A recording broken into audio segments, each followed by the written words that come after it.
tertúlia. Meu boa tarde aí para todos e todas. Hoje é dia 4 de outubro de 2011, terça-feira. O verbete é de número 2074. Tem 4 páginas, 42 logias e 18 máximos. Eu chamo a atenção que o detalhismo tem 12 máximos. O tema, garimpagem interlocutória. A especialidade, coloquiologia. Quem redigiu o verbete é a nossa veterana, professora Adriana, que está ali firme. Cuidado com ela, porque ela sabe tudo. Definição. A garimpagem interlocutória é a técnica comunicativa na qual a consciência lúcida busca nas conversações firmadas promover a imersão dos conteúdos magnos da bagagem experiencial do interlocutor através da escuta atenta e de questionamentos pertinentes, objetivando o enriquecimento cognitivo mútuo. O preenchimento de lacunas da autopensenidade. O holopensene propício da interassistência mental somática. A extração das preciosidades cognitivas. O senso pesquisístico aplicado aos colóquios cotidianos. O reconhecimento da relevância das heterocognições. A disponibilidade na procura de soluções para as problemáticas próprias e alheias. O incremento do patrimônio casuístico de possíveis ganchos didáticos. A pauta de questões elaborada previamente ao contato com personalidades ou personalidade evolutiva ímpar. Os amparadores extrafísicos inspirando as palavras do interlocutor sensitivo. A interleitura parapsicosférica. Agora, na argumentologia tem um tópico sobre a incomunicação, que tem 6 posturas conscienciais geradas por aspectos temperamentais ou hábitos anacrônicos, dificultadoras da interaprendizagem ou das interaprendizagens prolíficas na vida diuturna. Na remissiologia de 12 itens, nós destacamos 5.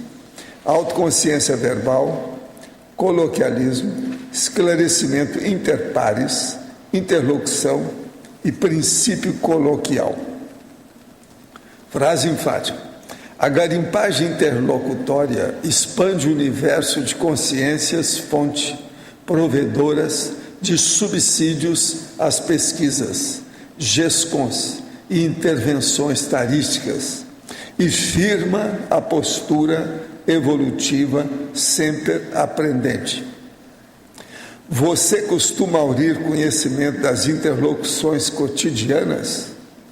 Aplica tais cognições apenas em benefício próprio ou as utiliza em favor de todos? Agora, questionamento. Tem um primo, Pedro Vieira, que é oligofrênico. Ele foi praticamente raptado da casa onde está sendo cuidado. Os parentes procuram por ele e um dos irmãos dele, que o levou da clínica, diz aos demais que não interessa o paradeiro dele. A família tem uma herança há mais de 18 anos que não pode ser assinada, pois ele é oligofrênico. O que devemos fazer? Onde esconderam eles? Está pedindo aqui para colocar na TENEPS, nós vamos colocar, vamos ver o que dá. Agora, ó, isso aí é processo de dinheiro, né? O rapaz deve valer uma nota, a assinatura dele. Estão guardando para ver o que dá, né? Coisa de bicho, de família, né? Gostaria de saber a opinião de vocês a respeito da situação em que uma média é incorporada pelo espírito de um médico e faz consultas. Esse mesmo espírito depois vai à casa do paciente e faz a psicocirurgia quando necessário. Que tipo de assistência seria? Como seria isso dentro da cosmoética? Não, isso tudo é assistência que pode estar acontecendo. Agora, precisa de ver se não é guia cego. Olha os resultados do trabalho. Soube que tempos atrás psicografava livros e chegou a receber mensagens de André Luiz. Você podia vê-lo enquanto escrevia? Tinha ou tem esse dom de ver? Pergunto porque gostaria de saber se os via nitidamente ou apenas sentia a presença. Chegou a ver também Emmanuel. Sei que faz tempo que seu trabalho é outro, quero parabenizá-lo pelo que tem feito. Já li algumas coisas e gostei muito. Escuta aqui, eu conheci André Luiz antes de conhecer o Chico Xavier, já recebi a mensagem dele. Agora, o que se passa? Emmanuel, a mesma coisa. Quando eu vim para ressomar, eu deixei o Emmanuel no meu lugar, porque eu que estava tomando conta das coisas do Chico, extrafisicamente. Por isso que depois eu voltei lá a pedido da minha mãe para ver o que podia fazer. E a gente renovou a vida dele, até geograficamente, com trabalho, movimento espírita no Brasil, no exterior, por todo lado. Agora, o que se passa? Eu nunca tive apenas psicografia, eu tenho um negócio que eu chamo de pangrafia. Você precisa estudar os livros para você saber o que é isso. Então, é a reunião de vários fenômenos simultaneamente. Com isso, você detecta o processo da parapercussiência, a prospecção extrafísica, de maneira mais nítida e detalhada, pela pangrafia. Agora, André Luiz, eu já saía do corpo, encontrava com ele, conversava, tudo. Agora, a pangrafia, você recebe a psicografia, você vê o que está acontecendo, você faz clarividência viajoura, você sai do corpo, você exterioriza energia, você mexe com a ectoplasmia, enfim, você faz tudo que você pode, conjuntamente. É bom você estudar mais os nossos livros, é bom você ver isso com calma. Tem muito livro aí, é só você pegar de onde você acessou para escrever isso aí. Olha que tem uma série de livros, é bom você entrar mais nisso. E qualquer coisa você vem aqui para debater com a gente. Pode fazer pergunta que nós não cobramos nada com as respostas. Os pareceres aqui são gratuitos. Primo Pensênio, causa primeira do cosmos. A racionalidade para a conscienciologia, o pensamento que o universo pode existir por si mesmo, sem uma consciência? Não. Isso é irracional para nós. E como a consciência pode ser indestrutível se caso o primo pensante for apenas o cosmos sem uma consciência? Besteira. Se o cosmos for a causa primeira e a origem da consciência, tudo é muito incerto a meu ver. Acho que o mais lógico é que tudo que existe tem uma causa, a consciência. Pergunto como pode uma simples partícula existir por si mesmo. Isso aí nós vamos ver. As consciências que são mais avançadas de tudo que a gente vê por aí, elas não se preocupam ainda com isso. Se preocupa, já não sabe como é que é. De modo que quando a gente for serenão e consciência livre, eu vou pensar nisso. Agora, para você. Gostaria que você expandisse o último item da fatologia, o afastamento pela dessoma sendo perda temporária de arquivo. Li recentemente o livro Ponto de Desequilíbrio de Malcolm Gladwell, que explana sobre a memória transacional, que é como se perdesse uma parte da nossa memória com o afastamento de alguém que nos é querido. É o mesmo que você quis passar nesse item da fatologia? Não, é bom que a gente vai esclarecer agora.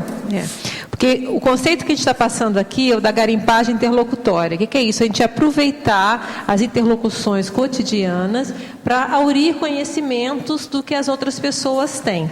Então, a gente começa antes um pouquinho, a gente fala do desperdício das companhias evolutivas em conversas vãs, mensurado no pós-distanciamento. Então, o que é isso? Às vezes, depois que a gente distancia, a gente conviveu com a pessoa um tempão, seja no trabalho, às vezes a gente teve um vizinho lá do lado muito tempo, aí de repente a gente descobre, quando o vizinho dessoma, a gente descobre que o cara era um hiper especialista, de repente do tema que você até gosta de pesquisar, e estava ali do seu lado e você não percebeu. Então isso a gente quer colocar isso, que é o afastamento pela dessoma sendo uma perda temporária de arquivo. Por que é perda temporária? Porque aquela pessoa, aquele conhecimento dela, se ela não escreveu nada, aquele conhecimento dela vivo que está ali, pelo menos para nós, vai ter um distanciamento, vai ser difícil de acessar. A gente pode ter projeção? Óbvio que pode ter algum contato, mas é muito mais difícil de quando ela está ali do nosso lado, pele a pele, a gente pode chegar e fazer uma interlocução verbal com ela. Então, isso que a gente queria colocar, nessa sequência de perdas, do que é o desperdício, a gente não procurar estar atento a aproveitar essas interlocuções do dia a dia. Em Fatuística, página 45, Parafatologia, a abordagem energética. No livro The Meaning of Meaning, de Oden e Richards, é mencionado que a divisão das funções da linguagem em dois grupos, o simbólico e o emotivo. Então, gostaria de saber se na Conscienciologia poderia haver três grupos, o simbólico, o emotivo e o energético, ou a linguagem não teria uma propriedade energética, sendo apenas, no máximo, causadora de sugestão ou auto-hipnose. Eu não sei se eu entendi bem a pergunta, né? Mas o que a gente trabalha aqui é com pensene. Então, a gente tem o pensamento, ele é indissociado do sentimento e indissociado da energia. Então, esses três elementos que compõem a nossa manifestação.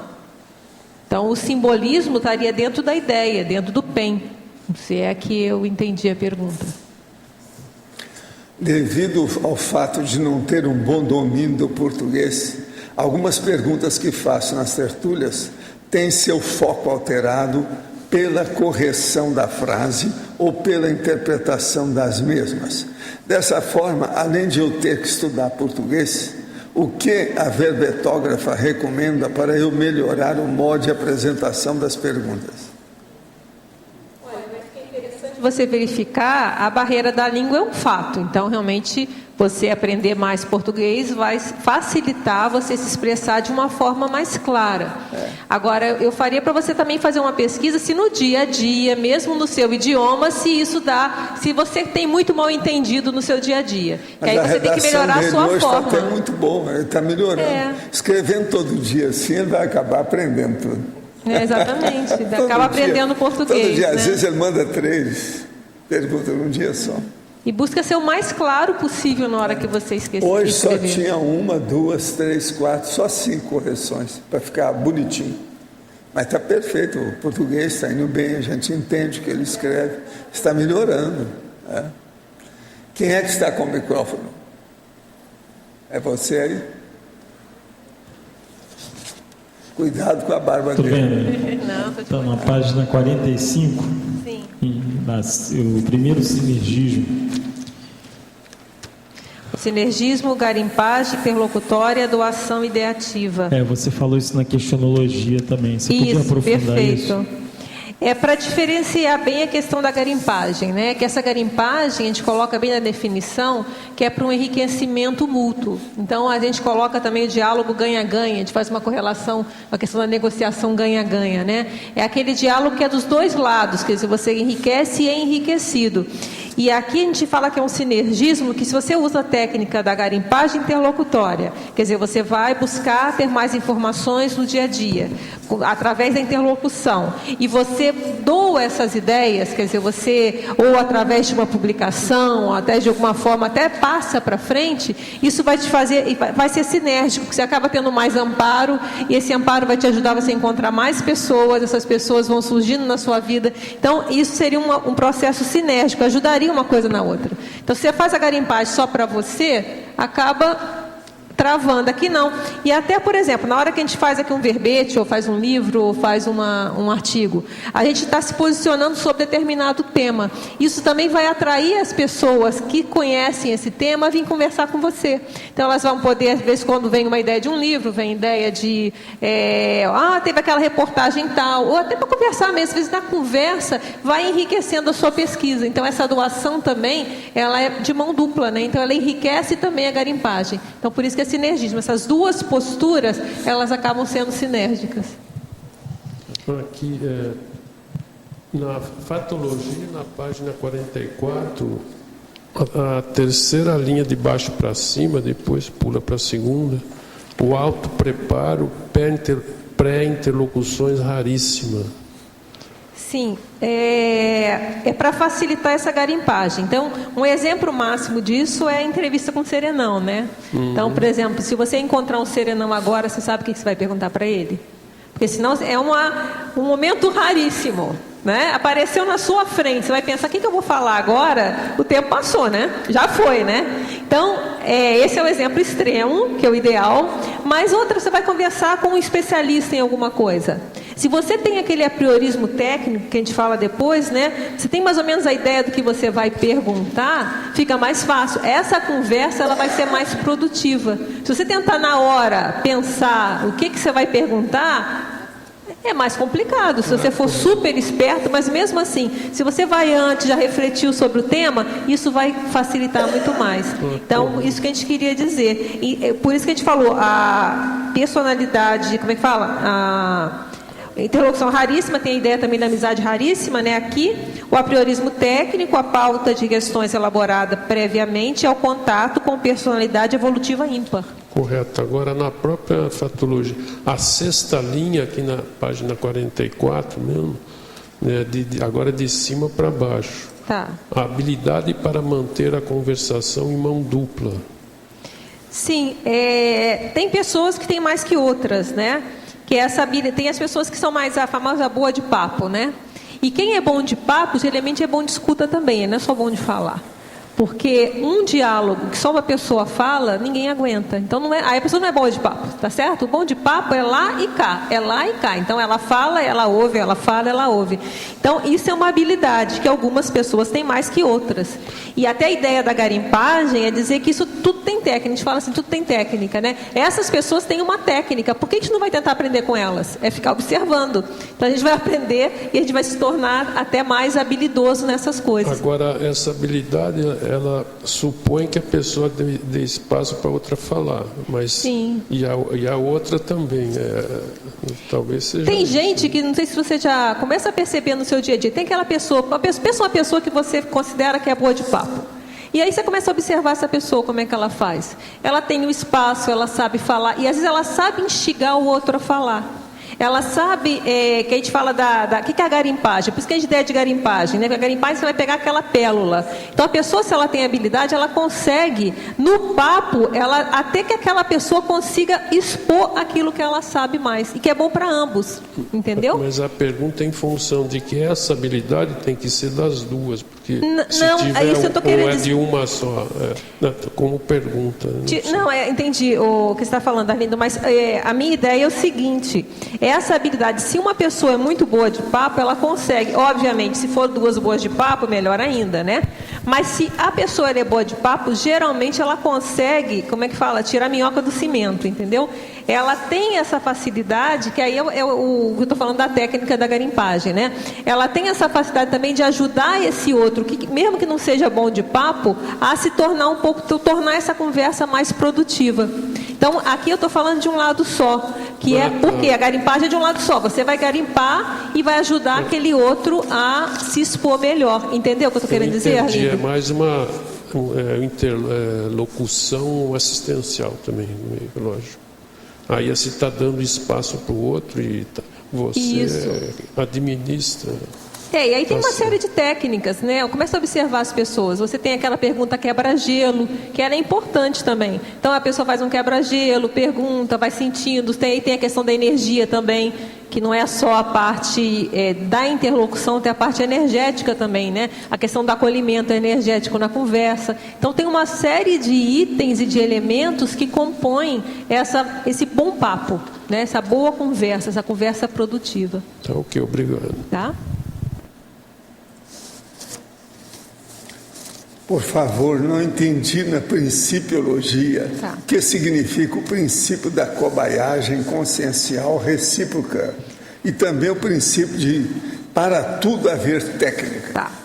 Esse princípio da cobaiagem consciencial recíproca, até tem verbetes aqui da professora Neida falando disso, né, da questão da cobaia.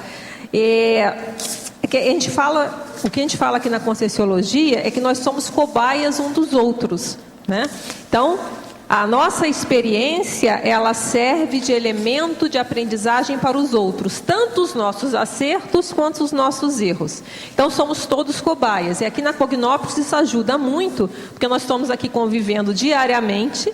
Então, isso facilita essas observações e essas interaprendizagens. Também tem o verbete da professora Mabel, que está lá na remissiologia, que é o esclarecimento interpares, né? Então, essa cobaiagem é isso, é esse princípio de haver essa cobaiagem consciencial recíproca. E ao mesmo tempo que eu sou cobaia do meu companheiro, ele também é cobaia meu. E assim vai. E o princípio de parar tudo ter técnica é um princípio até que o professor Valdo que sempre fala, ele sempre dava exemplo do copo d'água, né, que até para beber água tem técnica, que ele abria o copo d'água e colocava que você, em vez de você colocar a boca naquela parte de plástico mais suja, você punha na parte de baixo da parte da lâmina, né, que estava ali em cima, que era mais protegida, mais limpa.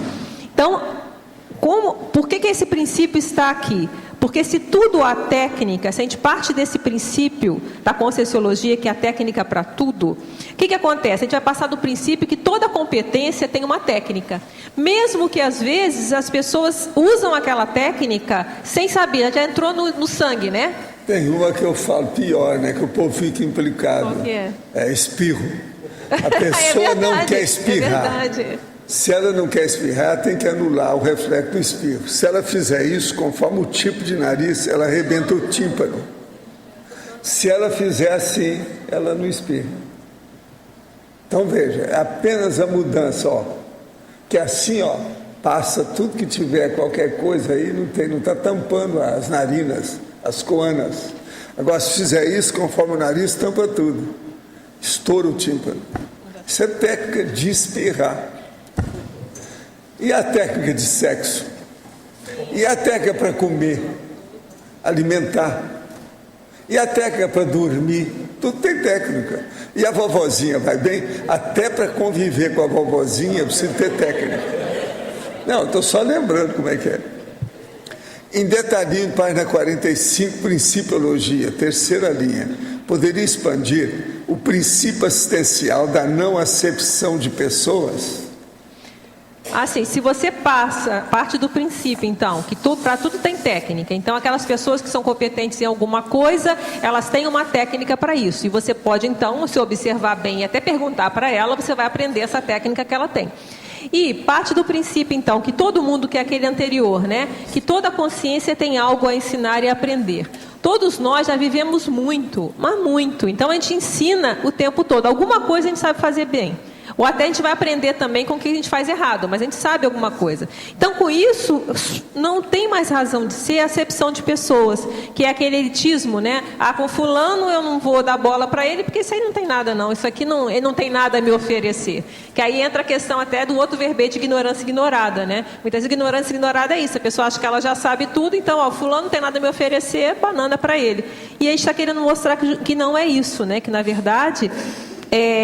se você acha que todo mundo está aberto, todo mundo tem algo a ensinar a aprender, não tem razão de ser você fazer acepção de algumas pessoas. Essa pessoa não me interessa. E se ela é consciência, ela interessa, porque pelo menos ela tem algo. Se você estuda Conscienciologia, você tem algo a aprender com ela. Ontem, ao pedir conselho sobre meus distúrbios de sono, o senhor disse haver assédio relacionado ao meu passado de guerras e que eu esquecesse o belicismo. Dito isso, pode parecer que sou favorável aos conflitos armados ou mesmo que faça apologia das armas, objetos que temo e abomino e dos quais jamais sairia em defesa. Nascido entre livros, formado em letras e atualmente tirando deles meu sustento, nunca tive qualquer fascínio por armas, muito menos pelo propósito a que se destinam, sendo que meu interesse por guerras nunca passou da mera curiosidade intelectual e histórica. Quando, em agosto, conversei com o senhor na holoteca, o senhor me disse que estava tudo bem comigo e que eu era dos melhores que tem aparecido por aí. Você continua sendo. Como entender posições tão contrastantes? Não tem nada. Olha, você perdoa o meu humor, mas... seguindo o seu amigo Jack o Estripador, vamos por partes, tá certo? Então vamos entender isso. Você está tendo processos oníricos de assédio que dizem respeito a belicismo. Você pode ser ótimo, mas está passando por isso. Vamos entender bem. Agora você pergunta: Como entender posições tão contrastantes? De qualquer modo, e apesar desse comentário ter me deixado feliz, não posso deixar de pensar que eu sou dos melhores que tem aparecido. A coisa deve estar realmente muito feia. Olha, é muito pior que você pensa. Nós estamos vivendo agora entre as com os réus. A situação é precária. O que tem aí, se eu fosse contar o tanto de coisa, eu ganho do Datena, em matéria de tragédia. Se eu fosse contar tudo que aparece para mim, em matéria de OFIEX, TENEPS, etc. tal, é que a gente não entra nisso. De modo que você, é o seguinte, deixa eu te explicar. Existe aí um outro complemento, ou suplemento, ou a cereja do bolo. Quando a pessoa começa a mexer nos fundos da arca, lá embaixo, isso mostra que ela já recuperou tudo, que está mais ou menos do meio para a tona da arca. Isso mostra que ela está bem, está começando a mexer nas coisas do passado. Ó. Agora, então eu digo para você, você foi da garrucha quando?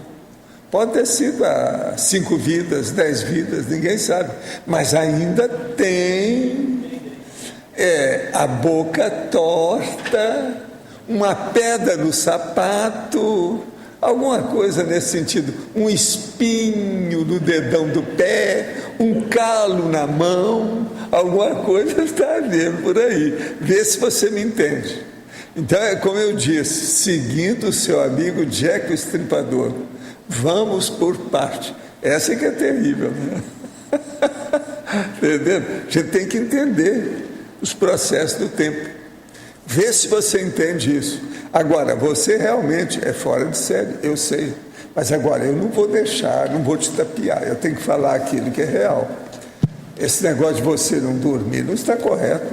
Professor, ele é todo equilibrado, eu vi o homem. Professor, ele não pode ter isso. Podia dar um desafio para ele, né? Descobre por que você gosta disso, então. Ele está precisando de mexer no busilis, no nó górdio, aonde ele precisa mais. É o olho do furacão que está mexendo nele. Tem alguma coisa. Agora, sabe lá se ele não está começando a revolver esse negócio todo de 2 milênios? Nunca se sabe. Nunca se sabe. 15 séculos aí para trás, como é que é? Ninguém sabe. Verdade. Agora, para você, na fatologia, página 44, terceira linha de baixo para cima. O autopreparo pré-interlocuções raríssimas. Poderia falar mais sobre esse autopreparo, por favor? Seria, por exemplo, entrevista com o evoluciólogo? Isso mesmo, já tinha falado antes, é isso mesmo, você entendeu direitinho. É isso mesmo, né? É isso mesmo, né? É você se preparar antes, já fazer uma questão, o que você vai perguntar, até para encontrar um serenão, ou seja quem for. Uma pessoa, um especialista. Até por favor. Aí, o negócio está bom. A situação está muito viva. Poderia falar mais em tecnologia sobre as técnicas diplomáticas e paradiplomáticas? Olha, as técnicas diplomáticas, até se você pegar lá no polinômio, lá no último... isso é da Austrália, Ana Paula Lage. Oi, Ana Paula. É que justamente na questão da garimpagem é necessário, você não vai também ficar puxando o tempo todo a pergunta da pessoa como se fosse uma entrevista, ninguém aguenta, né? Então isso tem que sair uma coisa que sai naturalmente. Então aí entra a questão da diplomacia até para você ter o desconfiômetro também, né? Tem outro princípio depois que fala, o princípio cosmoético do respeito ao silêncio alheio, né? Às vezes a pessoa não quer falar mesmo. Ou, se você pegar lá na código, né? O Código Pessoal de Cosmoética é calibrando o autodesconfiômetro quanto aos limites da privacidade alheia. Então, isso não é a questão que a gente até coloca da fofoca, de a pessoa ficar instigando para querer saber uma informação. Então, esse limite é muito sério. E até aquele outro verbete que a gente fez, que é o faces histriônicas, ele ajuda bastante nisso. O que é o faces histriônica? É o diagnóstico, né? Que ele não é um diagnóstico só da expressão facial. O que a gente passa lá a tese, né, é que na hora que a gente fala, a pessoa está com a cara emburrada, está com a cara de que poucos amigos, ou está com uma cara de que viu passarinho verde, esse diagnóstico que nós fazemos é um diagnóstico que ele vai além só da expressão facial, mas era também uma leitura da psicosfera da pessoa, mesmo que a gente não se dê conta disso. Então, na hora que a gente está mais atento atento ao outro, a esse olhar o outro, a gente vai também saber o limite. Aí entra a diplomacia, né? De você saber a hora que é para você falar e a hora que você não está agradando, a hora que você vai ficar mais na sua. Então, essa face adianta muito. E até para terminar, a questão tem um polinômio aqui que eu acho que também dá uma resumida da questão da diplomacia, né? Que é o polinômio sinérgico: pessoa certa, local adequado, companhia correta, momento oportuno, ação precisa, informação providencial. Então, essa atenção a todo esse contexto ajuda na questão da diplomacia, na forma de você saber como falar, a hora que falar, o momento que falar, que a pessoa está mais até aberta para você ter um tipo de interlocução desse tipo.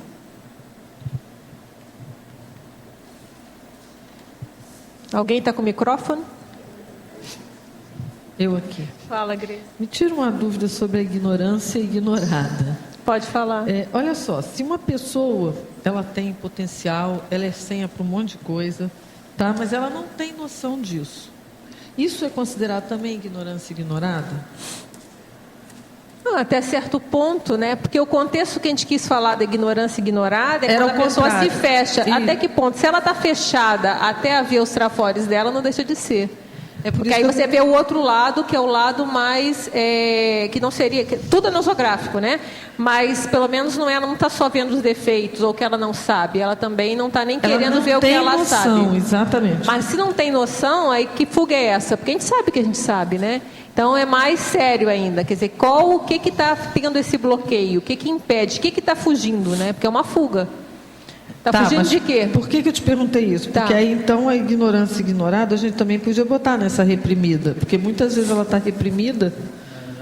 Não, mas eu coloquei, mas sabe o que 47. Pois é, porque eu acho diferente. A reprimida, se vocês colocar, eu busquei colocar facetas bem diferentes aqui, tá? Isso, sim. Por exemplo, na reprimida é a postura fechada em copas. É a autoexclusão, é o tímido, é aquele que não quer, ele se fecha de tal maneira, não necessariamente ele não sabe o potencial dele. Isso que você falou não necessariamente está aqui. Pode até ser um outro tipo que a gente não pensou. Mas a reprimida é muita pessoa, ela se exclui, seja por traumas do passado, seja o que for, ela nem pergunta. Ela quer perguntar, mas a pergunta é silenciada. E ela está se limitando a esses estímulos. Então, isso aí, a razão disso aí, cada um tem que ver aí o seu passado, o que é.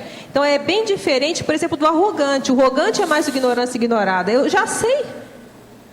Mas não era essa ignorância que eu estou falando. Entendeu? Eu sei. Mas por isso que eu estou falando. Você já fez um outro viés da ignorância ignorada, mas até isso que você falou não é repressão. Tá. Eu não vejo como repressão. O que você falou é o seguinte, a pessoa ela não vê. Se ela não vê, é estranho. Eu teria que estudar mais, até refletir mais sobre isso. Mas se ela não vê, não necessariamente, entendeu? Não necessariamente ela está reprimindo. Ela não quer ver. Aí pode ser fuga, pode ser distorção perceptiva, sei lá.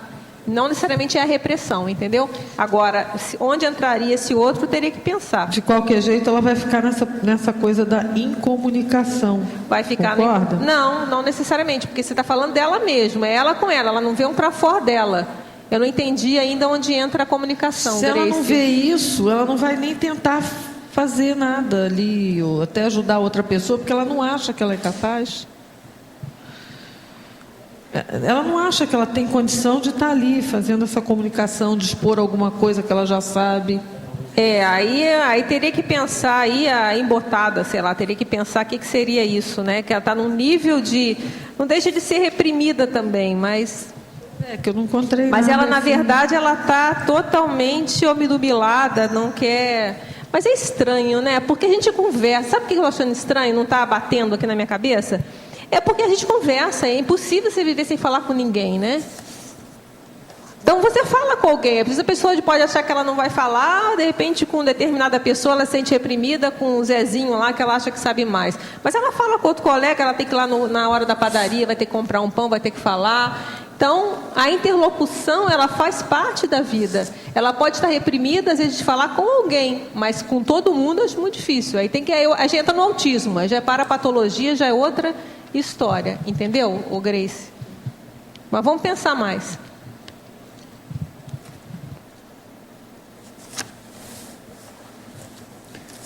No item terceiro, detalhismo, é possível, o item que ele está falando é a divisão do verbete sim, detalhismo. É possível ler-se em codigologia a seguinte frase: o Código Pessoal Cosmoético, CPC, calibrando o autodesconfiômetro quanto aos limites da privacidade alheia.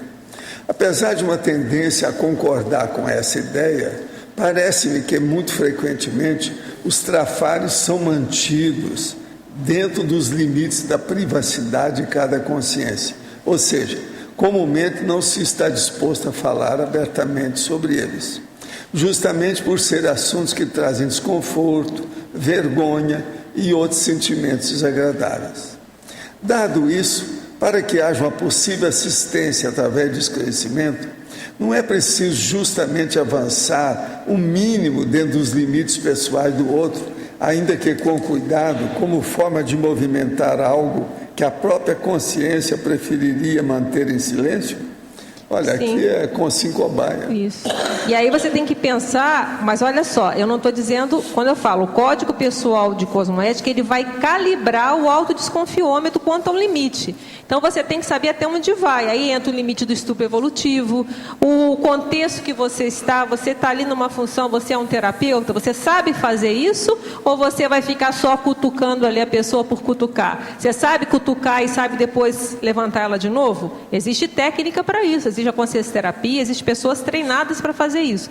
Então, quando a gente fala que está calibrando, é justamente calibrando qual o limite. Sempre pode ter um limite que a gente sabe que tem sempre do estupro evolutivo, é o limite daquela pessoa. Agora, o que vai calibrar? Até onde eu vou? Até onde eu avanço no limite? Até onde eu respeito ou eu recuo? É o Código Pessoal de Cosmoética. Então, é isso que eu estou querendo dizer. Eu concordo com você que há momentos, há contextos que às vezes você vai entrar, mas aí tem que saber o que está fazendo. Aí tem que ser, você está ali, você está com amparo, o ambiente permite, é um professor naquele local, a pessoa está ali disposta a isso, ou você está de enxerido cutucando a pessoa. Então, é a cosmoética que vai dizer a hora que você vai fazer isso ou não. Sobre a seleção natural de Charles Darwin, o que realmente desencadeia a mutação física para se adaptar ao ambiente? Será a energia consciencial do holopensene de necessidade de mutação do ser vivo que interage e afeta o organismo, criando as mutações necessárias de adaptação ao meio? Essa pergunta a biologia ainda não sabe responder, porque não estuda a multidimensionalidade. Você quer falar alguma coisa sobre isso? Não entendi muito bem, você pode falar de novo? Não, o processo é o seguinte, ele quer saber sobre a seleção natural. Então aí precisa dizer que o processo tem as consciências avançadas, tipo consciência livre, que orientam isso tudo, que tem outros que são especialistas naquilo, e que o problema vem. E há o problema do tactismo, do automatismo natural, do rapport, da empatia, da afinidade e, vamos dizer, aquele impulso natural que as consciências têm para a evolução, né? Professora Adriana, na Fatologia, página 44, antepenúltima linha, a relevância das perguntas correntes na obtenção do conhecimento almejado, igual essa, né? É verdade. Tem até uma propaganda que fala uma frase, né, que o que move o mundo não são as respostas, são as perguntas. Então, é interessante saber perguntar. Se você quer obter determinadas respostas, é importante saber formular a pergunta, que aí entra no processo da garimpagem, é saber perguntar. Então, isso existe vários livros falando sobre isso, a arte de perguntar, saber perguntar, e é a base da pesquisa. A ciência é isso, né? A ciência é saber formular perguntas, que é isso que vai motivar as pesquisas para você obter as respostas. Então, o que move realmente o mundo são as perguntas, e é interessante saber fazer essas perguntas. É isso que a gente quis colocar aqui. Em Interaciologia, página 45, poderia ampliar a interação acervo cognitivo, memória, criatividade? Sim. A gente está colocando 3 itens aqui que são importantes, né? Primeiro, o acervo cognitivo, o cabedal de conhecimentos que você tem, que sem memória não adianta nada. Então, você tem que ter esse acervo, mas você tem que ter a memória para conseguir recuperá-lo na hora. Uma boa memória, para você recuperar esses conhecimentos na hora que você precisa. E isso tem uma relação direta com a criatividade. Porque a criatividade, o que é? Você tem uma série de dados, de informações, e você consegue associar essas informações de uma forma inusitada e criativa. Então, aqui eu lembro muito, quando eu escrevi isso aqui, eu penso muito naquelas personalidades que a gente chama que é o MacGyver, né? O que é o MacGyver? É aquela pessoa que ela tem uma resolutividade prática muito grande, a pessoa consegue, associar ideias, e ela tem geralmente um acervo muito grande de informações, e esse acervo de informações ela consegue associar e ser efetiva e prolífica nisso e dar uma resolução rápida a alguma problemática. Por exemplo, o Mário, o Chicão, Perfeito. O Arthur, o Roberto. E uma das coisas que eu vejo, que já que falamos aqui, eu não ia falar o nome, mas já que falaram, né? É a questão essa questão da garimpagem interlocutória. Eu vejo que ele faz muito, o Mário, sabe? Vai um prestador de serviço lá em casa, ele vai no papo, não sei o quê, então ele tem um acervo de conhecimento, assim, do arco da velha, que dizem, né? Ele pega umas coisas lá não sei onde, não, porque ele conversou uma vez com fulano não sei onde, o ciclano não sei onde, e vai juntando as informações. Né? Você está aposentado desse serviço?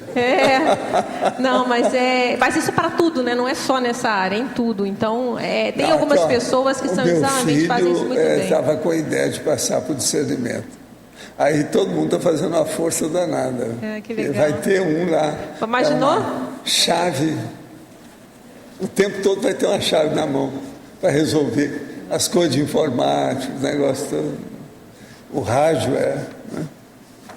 Como aplicar a técnica diplomática quando alguns colegas marcam de se encontrar para algum evento onde os assuntos somente são Big Brother, capítulo anterior da novela?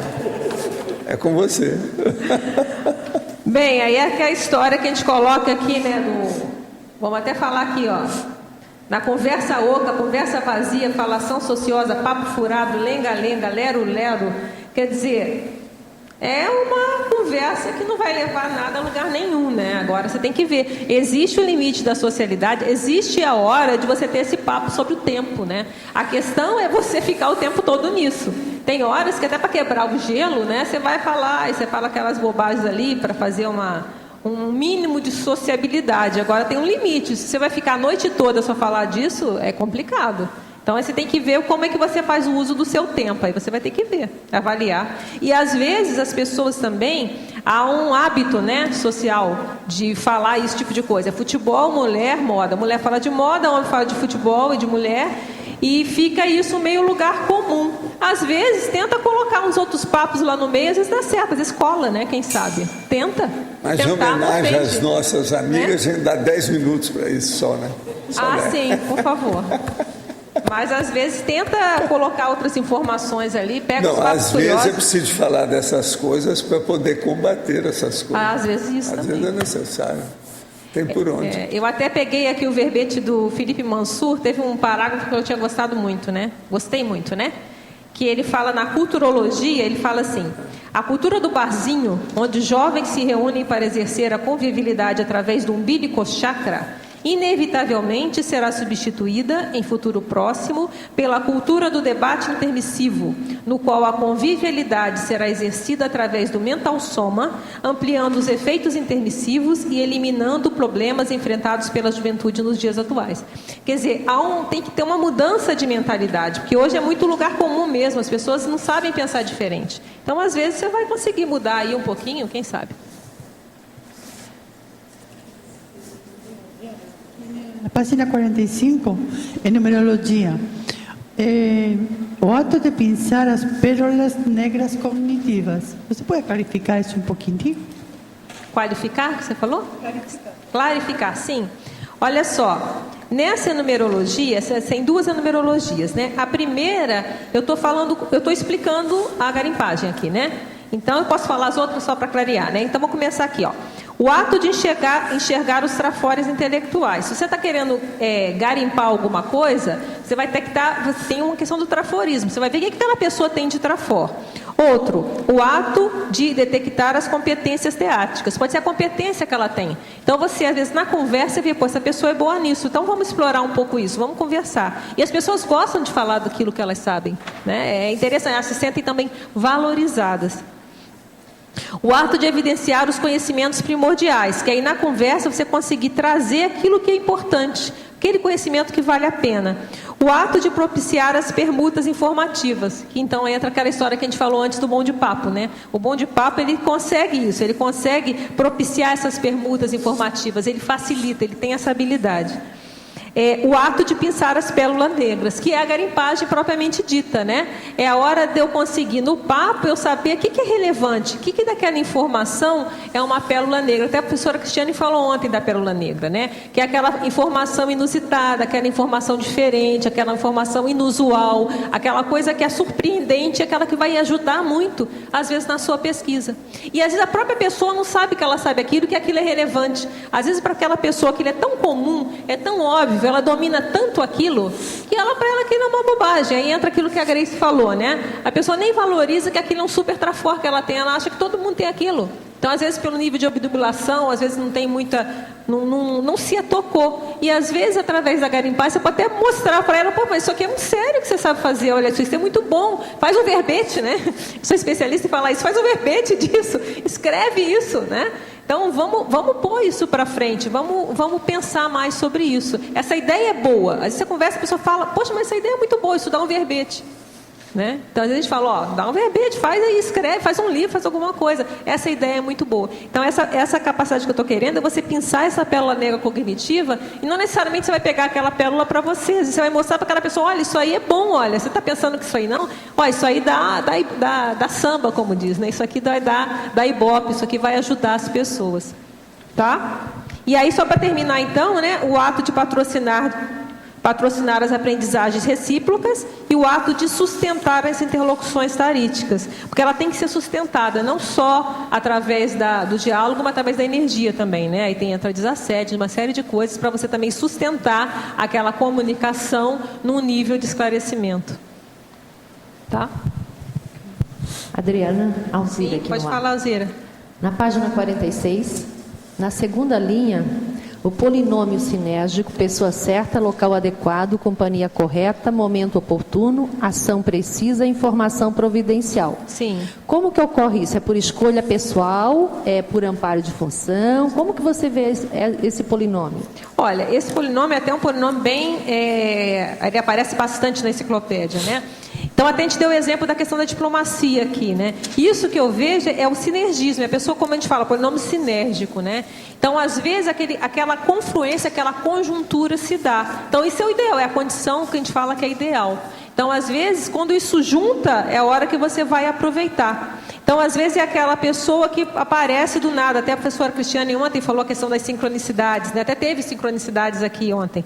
Então, às vezes, dá aquela sincronicidade, até ela comentou a questão do livro, ela está estudando uma coisa, o livro aparece na sua mão. Então, às vezes, você está estudando alguma coisa, aparece um super especialista do seu lado, você senta em algum lugar, chega lá numa sala de espera, e aí, poxa, o momento certo, a companhia correta, o momento oportuno, a ação precisa. Então, você está atento a esses movimentos que não são só intrafísicos. Às vezes, é um amparador que te ajudou aquele contexto ser feito para você adquirir algum tipo de informação, que provavelmente não é só para você, aquilo você vai repartir depois para mais pessoas. Então, eu vejo, Alzira, que isso aqui é a questão da sincronicidade, entra muita coisa que é difícil a gente avaliar, né? A sincronicidade é uma das coisas mais difíceis que tem para estudar, mas eu acho que isso aqui é questão de sincronicidade e sinergismo. Ó. Pessoa certa, no local adequado, a companhia correta, o momento oportuno, a ação precisa, com a informação providencial. É identificar isso aqui, eu acho que é a base da tarde, é saber a hora de falar. Que aí entra a questão da diplomacia, a questão de oportunidade, da oportunidade, aproveitar aquela oportunidade que se abriu ali. Sim, fala. Usando essa técnica aí, você já pensou que a preceptoria verbetográfica podia ser assim? Como assim? Fazer uma preceptoria verbetográfica, porque o negócio agora é preceptoria, Eu tô vendo você já que você tá sabe, gostando né? isso, Já estou gostando desse negócio, eu gostei. Tem Mas que- aí, olha lá, ó, Dulce. Uai, mas vocês também? Também, mas todo olha mundo. só, ali, Mas ali faz uma que é a- preceptoria, dá boa grana, viu? Então, para ó, montar IC, para estruturar ali, ó. vem aí. Hã? Passo a palavra horas. ao especialista. Hoje, na equipe de revisão de verbetes, já tem esse serviço de preceptoria. Se o verbetógrafo tem interesse nisso, é só procurar a equipe, inclusive, principalmente para quem fez o programa, né? A professora Rosa tem uma equipe que ela coordena para ajudar esse tipo Mas de aí a demanda. pessoa ainda nem começou, quer começar também, entendeu? Não, mas tem essa opção. Escuta. Grace, mas é escuta. bom você participar disso. Até eu já tive vontade de me inscrever nisso. Vale a pena. É isso, Rosa. Eu já fiz isso, sei o que é, mas eu estou te falando uma.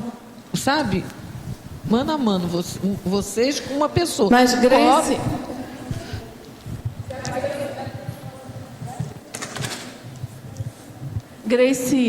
Grace, olha só, a gente tem N tipos de atendimento. Não significa que está dentro do ideal, não. Mas o que eu quero te dizer é que hoje, se a pessoa quer fazer um verbete, está começando do zero, e ela não tem disponibilidade, ou não tem interesse, não quer participar, ou não pode, enfim, do programa Verbetografia, a gente tenta dar um ajuste, um empurrão. Agora, a gente sabe também que tem um limite, entendeu? Não, mas a turma está muito boa. Eu assino embaixo. Que é melhor a pessoa, realmente, a gente encaminha para o programa, entendeu? Agora, esse tipo de ombro a ombro, mão a mão, enfim, aí é a tal da liderança situacional. Em função do perfil do candidato a verbetógrafo, a gente dá um tipo de assessoria ou preceptoria, entendeu? Agora, depois, se você quiser aprofundar, não sei se tem alguma ideia que eu não falei ou que você queira colocar para a gente aumentar aí a... Até para ajudar a IC mesmo, para ela fazer e já ter um horário, ter uma forma, um formato, porque hoje entendeu? tem um horário, por exemplo, disponibilizado, entendeu? Rosa, fala aí. Então está faltando vocês anunciarem. É que a professora Cristina, quem está coordenando esse projeto, né, de preceptoria é a professora Cristina Bassanese. Só que, assim, filosoficamente, a gente tem o programa Verbetografia, porque vai no atacadismo, tá certo? E para aqueles neoverbetógrafos que já entregaram o verbete para a equipe de revisão, já com a pesquisa feita, com o verbete já encaminhado, e para aqueles que já fizeram o programa Verbetografia, aí sim a gente tem a preceptoria. A gente não tem, por enquanto, filosoficamente, a intenção de predispor a preceptoria para quem está começando, sabe? Tem que pelo menos ler e se interessar por fazer o programa, para fazer o verbete, entendeu? Não tem nem braço.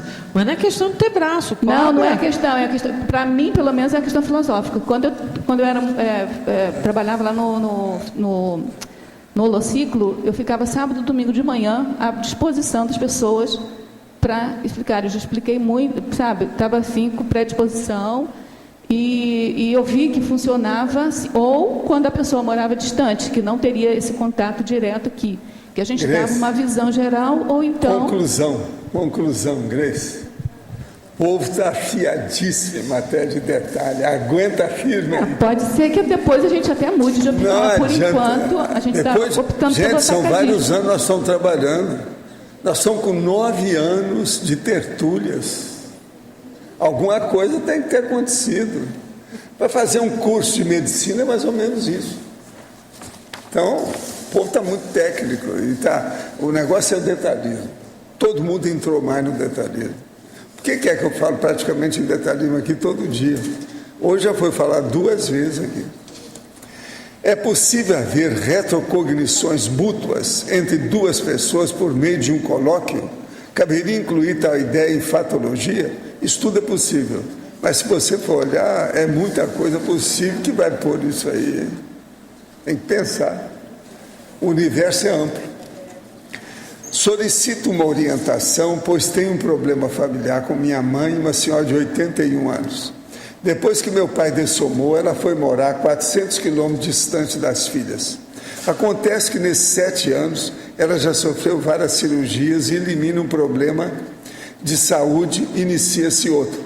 Atualmente ela está com problemas de aderência no intestino e de verticulite. Tem cólicas, liga para mim chorando, desesperada, mas não quer vir morar comigo. Está me deixando desequilibrada, pois não estou desempregada. Pois como estou desempregada, vou à casa dela a cada 15 dias e não consigo resolver minha vida.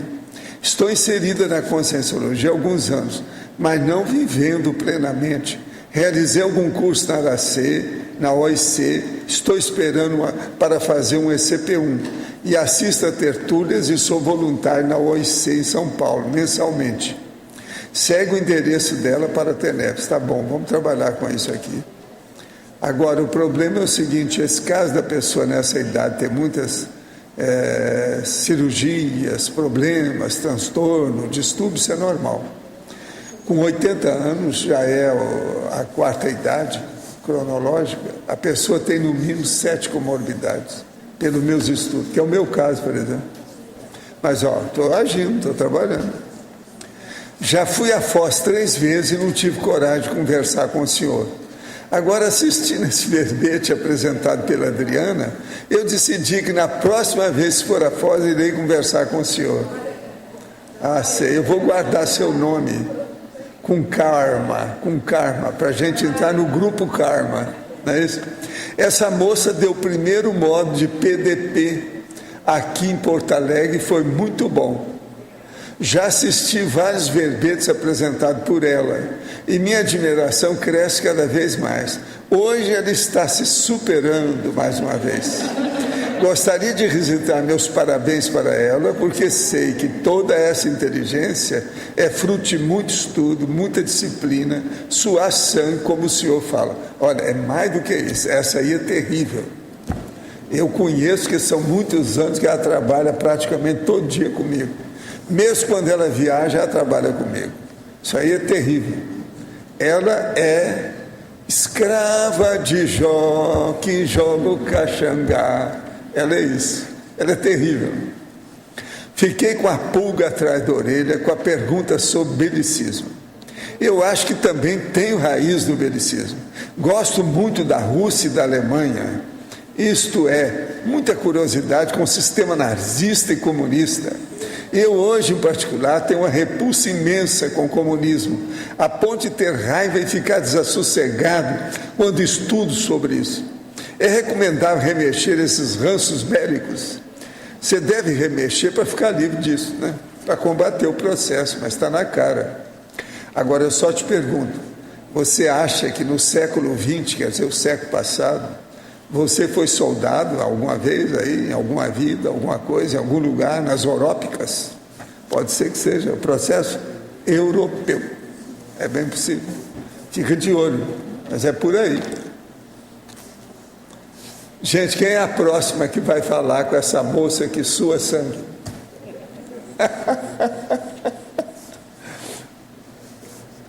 Quem é que está com o microfone? Vocês não vão perguntar? Aproveita que a Adriana está aí hoje na Berlinda. Está na hora.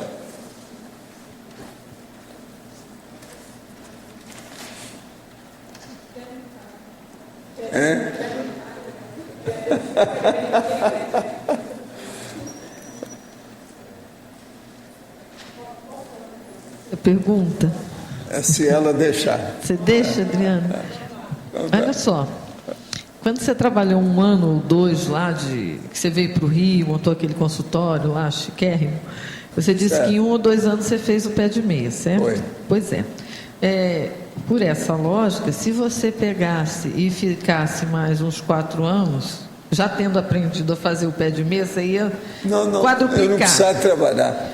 Era só começar a movimentar o dinheiro que eu acumulei. Que você tinha e acabou. Não precisava de nada. Ia fazer mais Agora, ainda. eu não fiz isso. Isso. Eu não movimento meu dinheiro. Isso. Peraí, deixa eu chegar aí. Ele é estático para fazer meu pé de meia. Por quê? Pronto. Por que eu fiz esse pé de meia? Não fica pensando também por causa da minha sobrevivência, porque eu estou pouco ligando para isso. Eu sou capaz de arranjar dinheiro do buraco, da pedra, do granito, até do fundo do mar. Depende do que é. Eu tenho facilidade nesse processo. Mas a gente... Agora, por que é que eu juntei o dinheiro?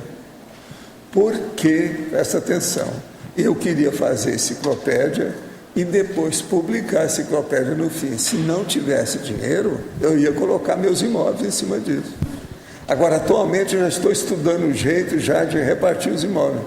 Porque eu estou vendo que agora tem os amigos da enciclopédia, tem uma série de coisas. Eu tenho conversado muito com o César para apoiar o processo da IEC. A gente tem um plano diferente, outro nível. Então mudou tudo. Continuando dentro dessa lógica, se você tivesse ficado mais 4 anos, você tinha dinheiro suficiente até para montar toda a Conscienciologia, se quisesse. Não, mas eu não iria fazer isso. Isso não é o ideal. Isso que eu quero, porque a falácia lógica que o povo faz é isso. Ganhou como é fácil, depois que aprende a ganhar ganhar 10 tá. Agora, por vou continuar. Que não é o ideal? Se eu, por exemplo, não fizesse reunião nenhuma com ninguém, só pegasse meu dinheiro, fizesse a enciclopédia e publicasse, você acha que seria a mesma coisa? A mesma coisa. Se eu pegasse meu dinheiro e fizesse tudo quanto era instituição por mim mesmo, seria a mesma coisa? A coisa mais importante não é o dinheiro, é consciência, é gente, é o fator social, é o processo do grupo evolutivo, o grupo karma. Tempo, talvez se você levasse mais 4 anos querendo ganhar dinheiro, você ia perder as pessoas. Isso eu já aprendi antes de 1100. Isso. Eu levei muito na cabeça.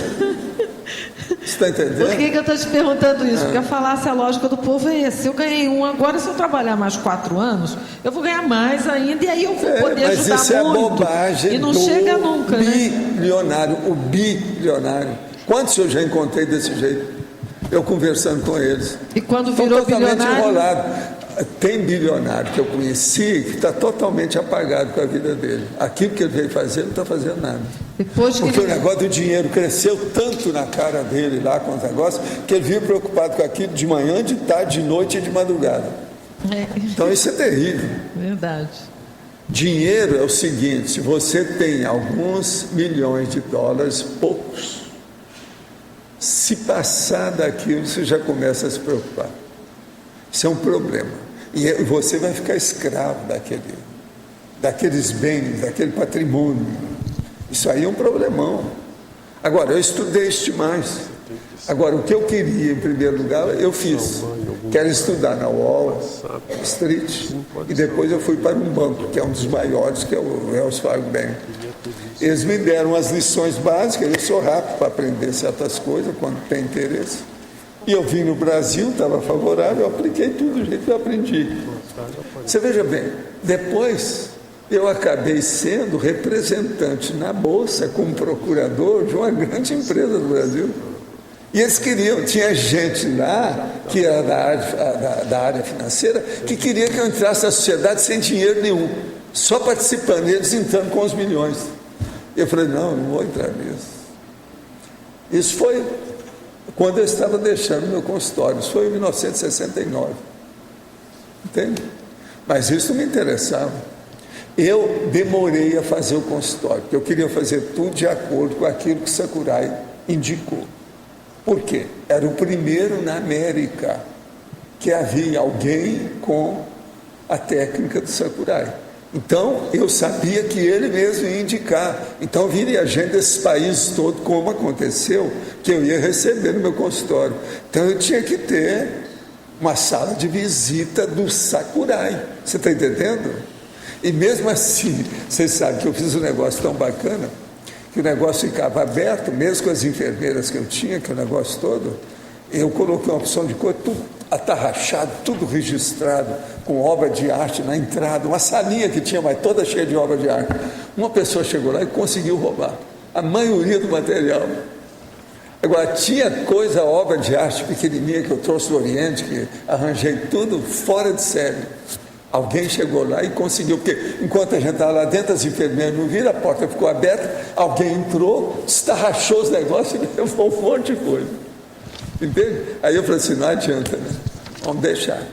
Mas mesmo assim, isso aí não era nada. Agora, o melhor da história, no meio das coisas que eles levaram, havia uns portrait, que é o processo das molduras muito bem trabalhada do Oriente, e que havia grandes vedetes da China e do Japão que me deram autógrafo com a foto, e cada uma mais bonita do que a outra. Eles levaram tudo.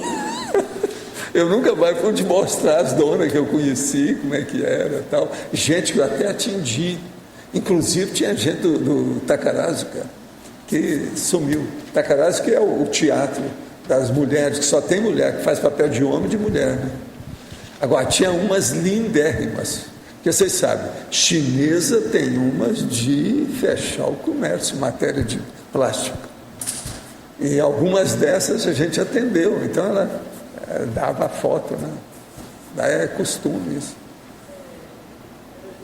Mas se a pessoa tem essa origem judia, você sabe que eu consegui parar essa mesma coisa antes. Você conseguiu, pois consegui. E mesmo tendo parado, para mim é difícil hoje. Não, mas agora outra coisa. Você recebeu muitas inspirações do jeito que eu recebo. Sim. O caso dos 700. Isso, pois é, foi ali que eu acho que eu consegui dar uma virada ali e parar. Foi um ponto de clivagem, o ponto de viragem sua. Mas, foi aonde você mudou. É isso, o seu ponto. Meu ponto, eu tenho noção disso. Mas mesmo tendo dado essa virada, quer dizer, eu ainda não consigo sair. Eu não fui pra muito. Aí, minha filha, é o processo da Torá. É difícil. Aqui. Verdade. É o processo da Torá. Por que eu estou te perguntando isso? Porque tem muitos judeus aqui, isso acontece a mesma coisa com o nosso pessoal, né? Eu fico vendo que eles devem passar o mesmo que eu passo. Agora, por difícil. exemplo, eu falo de judeu, essa coisa toda, mas aquilo que o meu avô me falou quando eu era rapazinho e que fui trabalhar com ele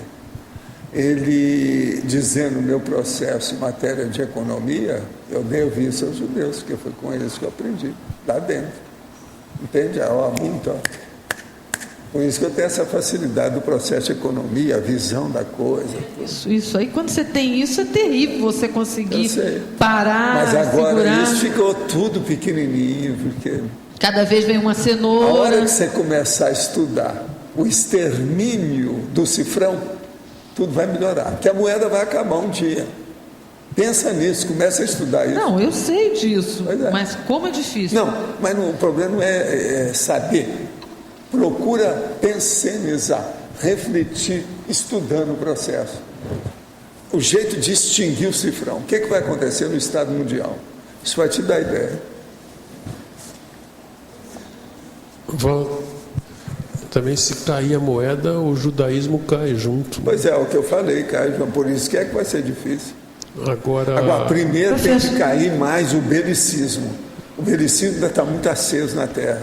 Professor, enquanto tiver tanto belicismo, vai ser difícil chegar no Estado Mundial e na queda do cifrão. Professor, o senhor, quando disse terminar a moeda não, modificar, vai ser tudo na base do escambo? É isso que o senhor está... A troca fraterna? O problema é esse. No Estado Mundial? Escuta. O problema é esse. Vamos pensar diferente aí, Otávio. O que é que nós somos aqui? Voluntariado. Esse voluntariado, o que acontece? Alguém ganha alguma coisa com a Conscienciologia aqui? Eu não vejo que ganha nada. Não, financeiramente... A não ser os funcionários que as ICs pagam e empregam. Mas ninguém ganha dinheiro com nada, só doam. Nós não precisamos, então, na verdade, disso. Com o passar do tempo, a mão de obra, o trabalho pessoal, a mais-valia da própria consciência supera a mais-valia do cifrão. É isso que a gente tem que pensar com o tempo. Agora, é lógico que o povo tudo, os mão de vaca da vida, os usurários, os agiotas, isso tudo. A gente está vendo... Lavagem de dinheiro, os paraísos fiscais, isso tudo aí é um problemão ainda. E essa situação agora do mundo, né? As pessoas ganharam dinheiro o tempo todo. Tem que haver Estados uma Unidos, série de crises de crescimento, e isso vai de derrubar nações. Vai derrubar todo mundo, vai essa pegar. Essa crise de crescimento, vocês podem esperar que ela essa vai vir. Venha um pouco, alguma coisa tem que haver. Isso não pode continuar do jeito que está aí. Os americanos, por exemplo, está tudo errado. O processo do capitalismo selvagem deles, todo mundo sabe disso. E agora eles são únicos, né? É o único país que antes tinha... Não é único, não, porque a China está tentando ver se entra nessa. A Rússia vai... Existe o processo europeu. Você não viu aqui que um dia desse estava o homem falando aí que dentro de 10 anos vai ter uma guerra na Europa de novo? Eles estão achando isso. Tem gente que está pensando nisso, loucura. O problema é acabar com tudo isso. Agora, o processo é o seguinte: a hora que tiver instituições cada vez maiores, o problema da mão de obra supera tudo. O cifrão vai perder a razão de ser. Gente, pensa bem, hoje o dinheiro já mudou todo. Primeiro tinha cartão de crédito. Depois começaram a arranjar o cheque. Depois do cheque, hoje é virtual. O negócio tudo está nessa base. O dinheiro é plástico. Onde é que está o valor disso? Como é que vai ter? Hoje em dia, por exemplo, o processo das commodities, o problema de ouro, platina, diamante, joia, prata, isso tudo está problemático atualmente. Como é que fica isso? Como é que é? Esse negócio é brabo. Agora, por exemplo, às vezes tem aquela pessoa que quer fazer uma coleção. Eu já encontrei uma pessoa uma vez que se apaixonou por uma das notas de dólar, que ele gostou demais. Então ele queria colecionar notas de dólar. De doido. Mas você sabe, uma nota de dólar de $100, a pessoa vai colecionar. Se ela começar a arranjar $1 milhão de $100, é muito dinheiro que ele vai precisar de ter para fazer uma coleção. Tem isso, tem pessoa desse jeito. Agora, por exemplo, tem coisas curiosas. Por exemplo, eu pergunto para vocês: algum de vocês já viu uma nota de $10 mil? Eu já vi. $10 mil. Uma nota, uma cédula. Agora veja, isso quase não existe por aí afora. Agora eu vi, mas a cédula não era minha, sabe? Eu não sou besta, né? Não sou besta, eu não vou ter um negócio desse, um papelzinho daquele com $10 mil, isso é loucura. Eu vi na Exposição Internacional de New York, em 1965, que tinha a nota dentro de uma cuba enorme, com milhares de cédulas, para quem falasse, na hora que eles abrissem, qual que era o total, que ia ficar com dinheirama toda. E lá tinha, lá dentro, mostrando bem clara a nota de $10 mil. Agora, eu sempre, sou de Minas Gerais, a gente quer saber uma opção de coisa. Cheguei para ele e falei assim: só tem uma? Ele falou assim: é a primeira pergunta que faz sobre isso. Uma já é muita coisa. Esse é um americano em New York falando para mim. Eu falei: mas só tem uma? Eu quero ver uma coleção, passar assim na mão. De $10 mil, entende? Então isso tudo é loucura total, né, gente? Mas você concorda? Se eu tivesse levado mais uns 4 anos para fazer aquilo, poderia ter doado muito mais. Poderia ter ganho muito mais. Lá no 700 Experimento, estou falando do meu caso. Não concordo com isso, não. Acho que era aquilo mesmo, mas só estou fazendo pergunta. Mas é a falácia que às vezes se usa. Se você atropela ou põe o carro adiante dos bois, em vez de se ajudar, você piora. Por exemplo, uma pessoa vem e fala para você: olha, Grace, eu estou precisando aí de R$5 mil para resolver o problema. Você pega e dá 50 mil para ela, você vai estourar a vida dela. Os planos que ela vai ter, a situação toda, a mirabolância que vai aparecer com os 45 mil de diferença, vai ser uma loucura na vida dela. Então tudo tem que ir calibrado, devagar e sempre, não tem saída. E a maior bobagem que tem, vamos falar franco, é a pessoa ser preocupada com a economia. E outra coisa, o Brasil é tão bobo que eles falam que o Brasil tem 190 milhões de economistas. Eu falei assim: não, tem gente mais boba, são jogador de futebol e futebólers, quer dizer, os fanáticos por futebol são maiores do que os economistas. Isso para ver se melhora o Brasil. Falar que é só economista, estão perdidos. que eu acho uma bobagem imensa a pessoa que é só dedicada à economia. Isso é uma perda de tempo danada. Isso é uma das criações mais difíceis que o homem criou. Ajuda muito por um lado e piora muito por outro. Quantas guerras devido ao cifrão? O cifrão, teve um cara que me perguntou, Valdo, qual foi até hoje a maior arma que a humanidade criou? Eu falei assim, isso não há dúvida, é o cifrão. Pensem bem, vê se tem outra. É a pior arma que o homem criou. As guerras são em função do cifrão. Tudo em matéria de cifrão. O cifrão aí significando dinheiro, capital, bens, posses, possessões, invasões, domínios, supremacia, tudo isso é o cifrão. Então não é fácil. Vocês estão entendendo? O negócio não é por aí. Agora, ó, uma coisa muito séria que tem. Nós todos caminhamos através da TENEPS, fazendo energia, movimentando a energia, construindo os processos com energia, que a vida é assim. Mas isso é para começar. Agora, depois da TENEP, tem o FIEX, tem a desperticidade, tem o completismo existencial, tem o processo da semiconsciência, tem o teleguiado, tem o evoluciólogo. Enquanto a pessoa está enrolada com a economia, ela não pega nenhuma dessas coisas corretamente, nem a TENEPS. Gente, nem a TENEPS, presta atenção. Se uma pessoa é muito encasquetada, eu já vi isso, porque alguns fora daqui, lá nos States, cheio de dinheiro, sabia tudo sobre o negócio da TENEPS, mas não dava certo. Eu atingi muito desse povo. A maioria são homens. Daqueles homens que tem o telefone, que é assim, chama da Europa, chama do Japão, chama da China, chama da África do Sul, tudo aí. Enquanto eu estava lá 2 horas com ele, eu vi atender todos esses telefonemas. Tipo, você está entendendo?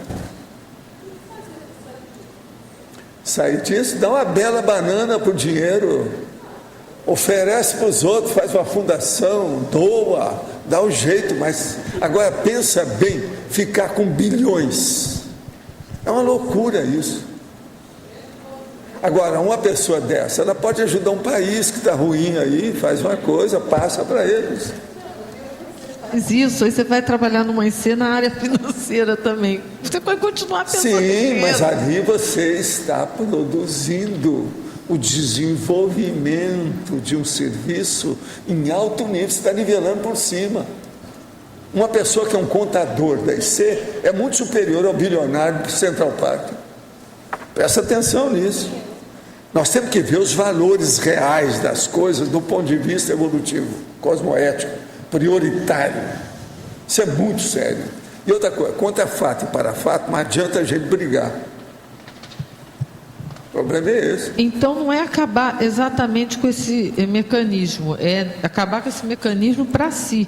Virar para o outro. Aí vai... negócio, a coisa mais séria de cara é você arranjar um teto que é o seu pé de meia visando a sua sobrevivência. Aí você tem que ver a sua idade cronológica, o que acontece com a sua saúde, como é que é a família, seu processo profissional, a sobrevivência sua, como é que vai ser? Estabelecido aquilo, o resto é aventura assistencial. Você pode fazer entender com aquilo, é a interassistencialidade. Posso mexer direto com o dinheiro. Pois é. Desde que seja dos outros. Agora, você pode fazer um império econômico-financeiro para ajudar os outros. Tudo isso é possível. Valdo, só organizar. Como que é o ambiente extrafísico de Wall Street? Wall Street você já ele é o seguinte, existe uma parte que lá é o seguinte, é como se fosse tudo assim, tipo encapsulado. Quando você vê uma pessoa boa, ela está encapsulada. A maioria é tudo esquisito. É um dos lugares que eu vi mais encapsulamento. É muito estranho isso. Você está entendendo? Muito estranho. Por que desse encapsulamento? Porque aquela pessoa boa que entrou ali, ela está tentando ajudar alguma coisa. Quase sempre ela é assistencial grande. Filtrado. Às vezes tem até judeu no meio dessa turma, boa, gente boa. Entende? Depende do que é. Mas o ambiente não vai. Agora, o processo todo é muitas condições de sutileza, muita coisa escondida. É horrível o ambiente por causa disso, sabe?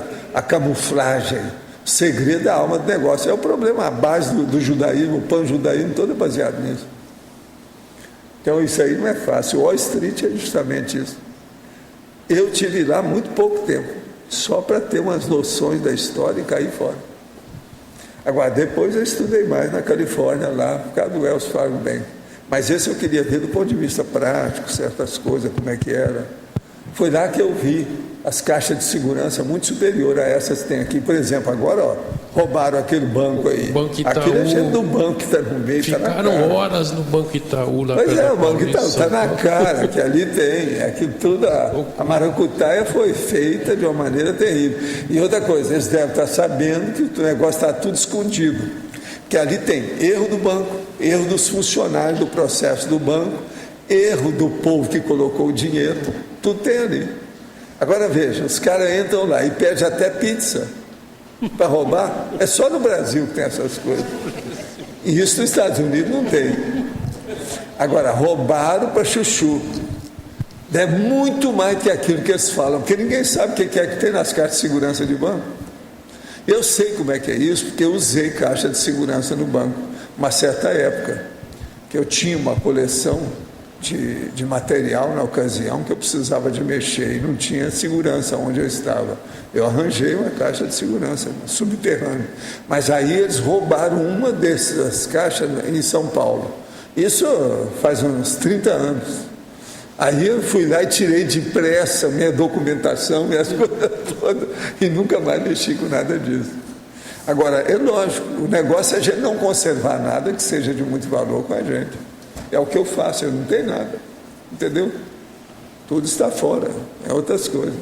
E outra coisa, você tem um imóvel, por exemplo, esse é indestrutível. Por exemplo, você tem um terreno, mesmo dando um terremoto, ele ainda continua depois. Isso é um negócio terrível.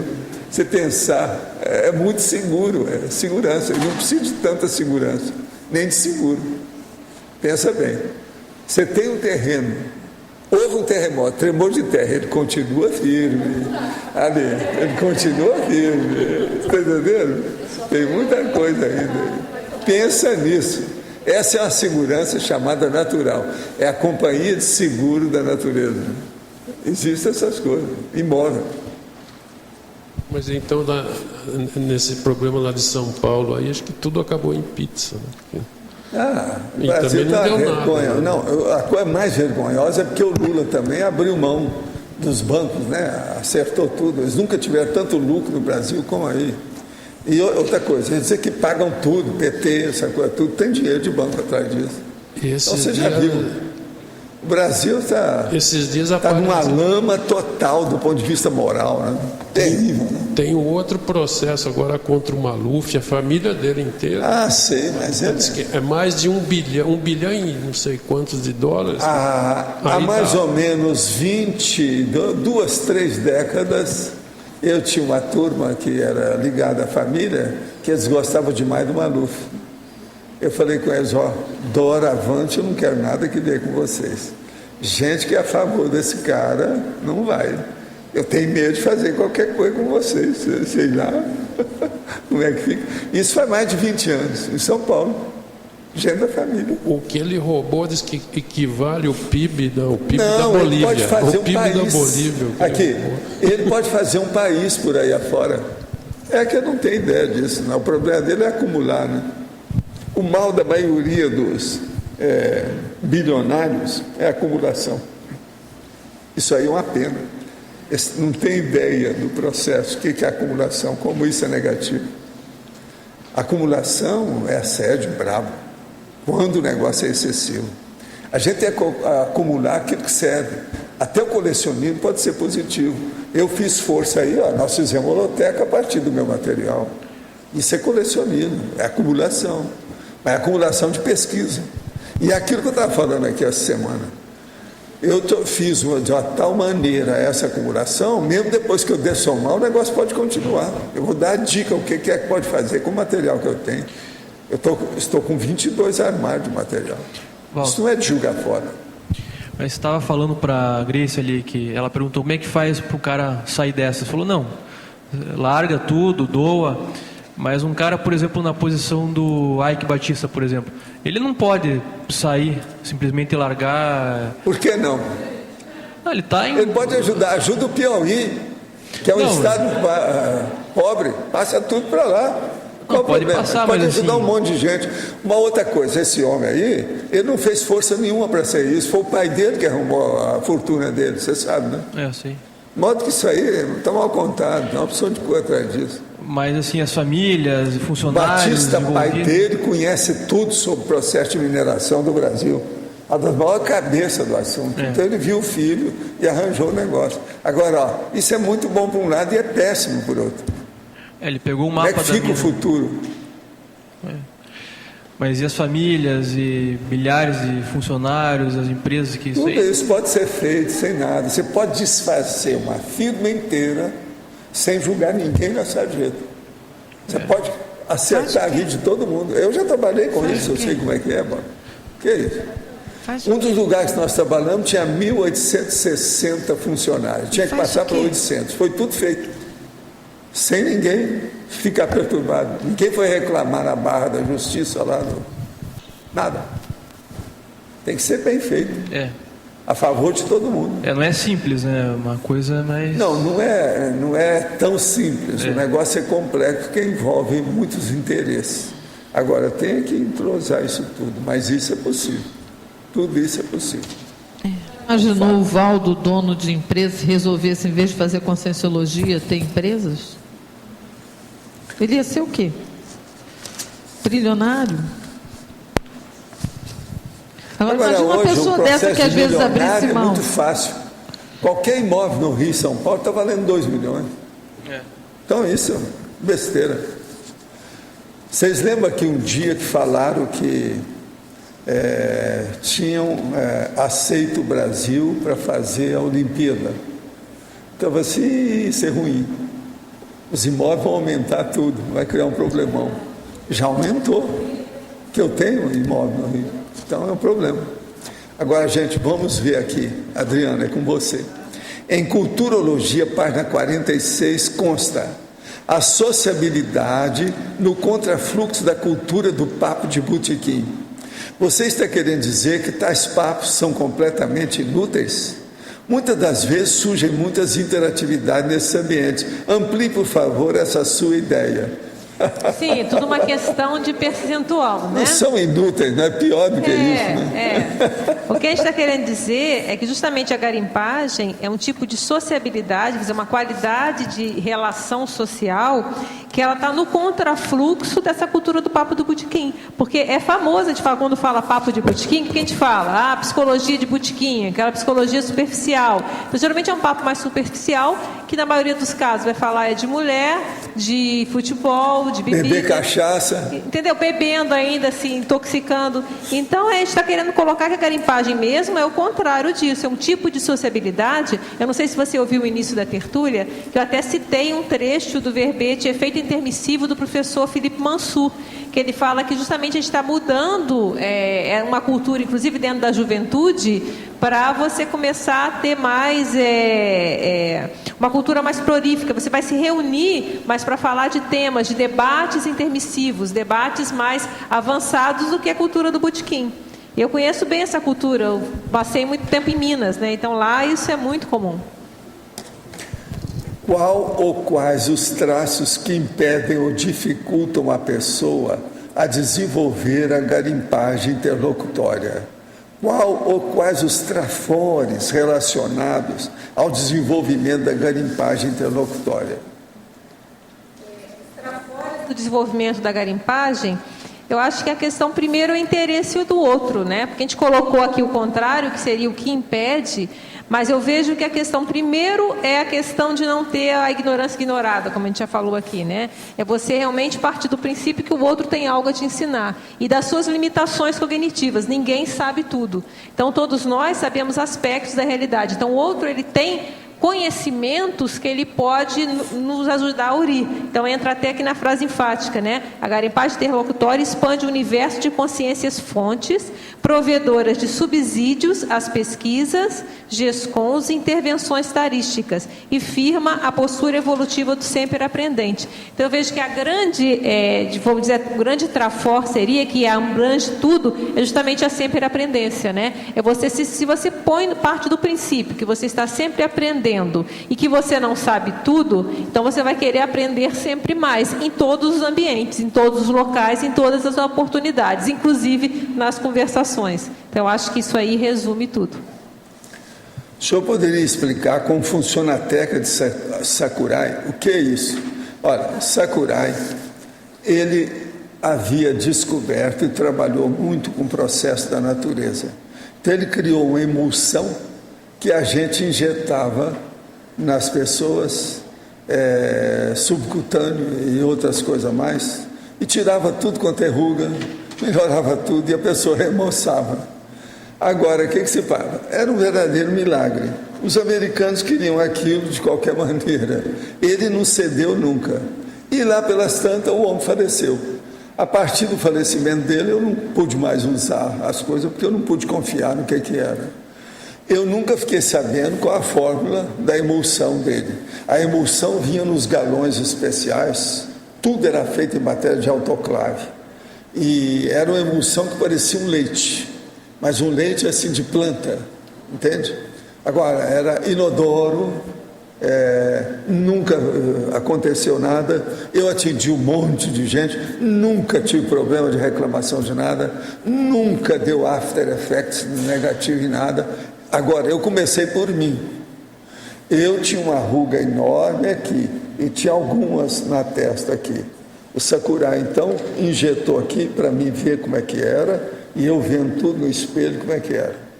Aí ele fez e mostrou isso na hora. Depois falou assim, agora é você, tira a ruga. A maior foi eu que tirei, que estava aqui, porque eu já tinha naquela ocasião 34 anos, já fazia uns 5 ou 6 anos que a minha ruga da tensão era enorme, devido ao meu processo de óculos e leitura constante. Agora, aquilo que havia nunca mais voltou. Agora, gente, isso fazem só mais de 40 anos. Vocês vejam bem aí como é que eu estou. É uma loucura isso. Agora, o povo ficava tudo doido, né? Eu tive que fechar o consultório 3 anos depois, que eu não aguentava mais tanta mulher atrás de mim no mundo inteiro. Agora, eu parei também devido ao processo dele ter falecido. Eu não podia ter mais confiança naquilo. Entende? Saber quem é que está fazendo, como é que era, porque eu não sabia o quê. E outra coisa, você não pode estar injetando qualquer coisa no corpo dos outros, como é que é isso? Aquilo lá eu sei, porque eu examinei com ele. Primeiro eu fiz lá na clínica, ele até queria que eu ficasse no Japão. Em primeiro lugar, ele não queria que eu voltasse para o Brasil. Ele queria que eu virasse japonês, sabe? Ficasse lá em Tóquio, hein? Ele não deixou ninguém no lugar dele. Eu desconfio, uma das coisas que eu sempre achei é que lá no meio tem legumes e frutas. Uma delas que eu tenho quase certeza, e eu já fiz uma experiência com o negócio, é o kiwi. É tanto que aquela parte branca do kiwi lá, por exemplo, eu tinha um negócio que eu fiz experiência comigo. Comecei a comer kiwi intensamente durante uns dias. Em 5 dias acabou o negócio na minha pele.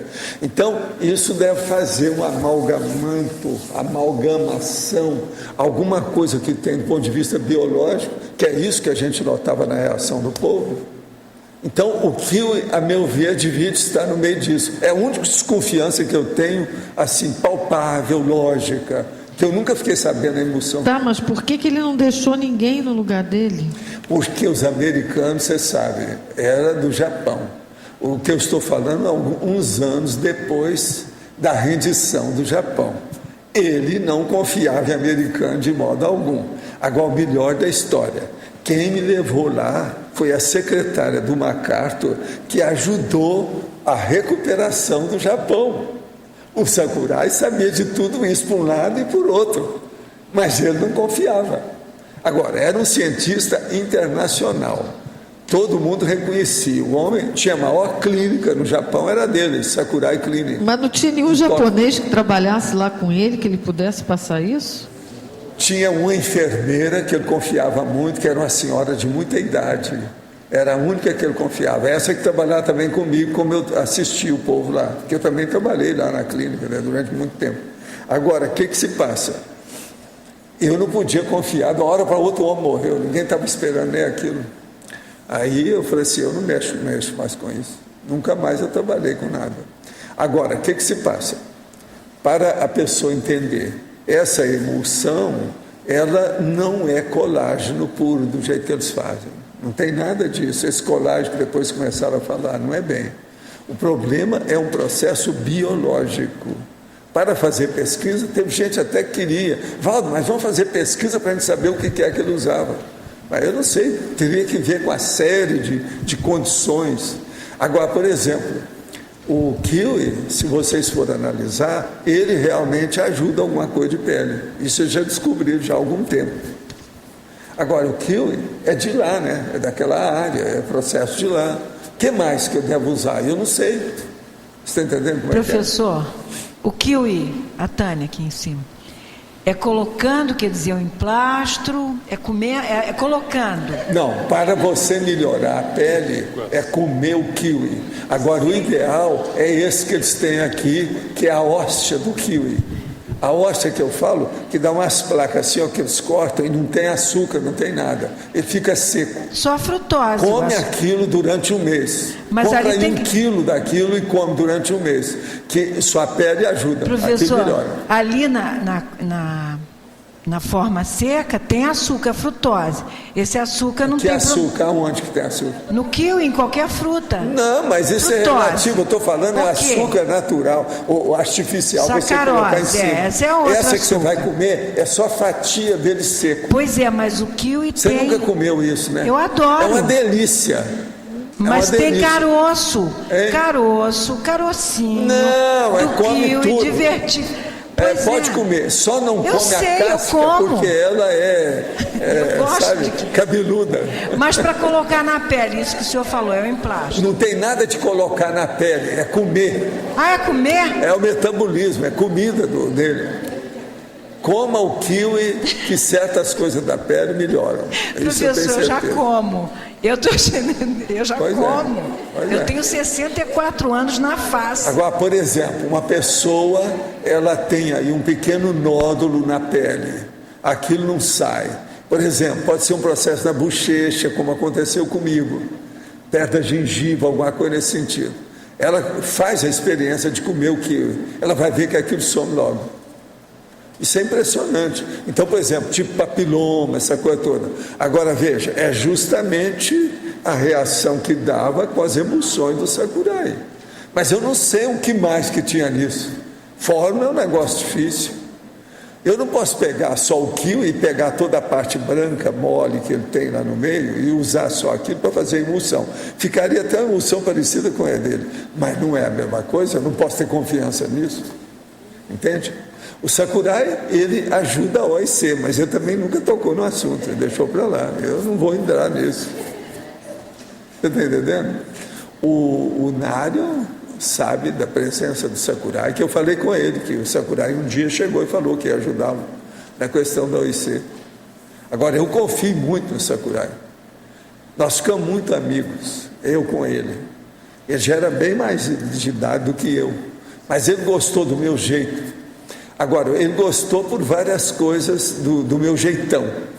O meu problema de fazer assistência, que ele sabia porque a Zéu, que era a Hazel Morris, que ele tinha inteira confiança, que era a tal secretária do Macato. Você sabe que o Macato é que renovou o Japão, né, depois da rendição do Japão na Segunda Guerra.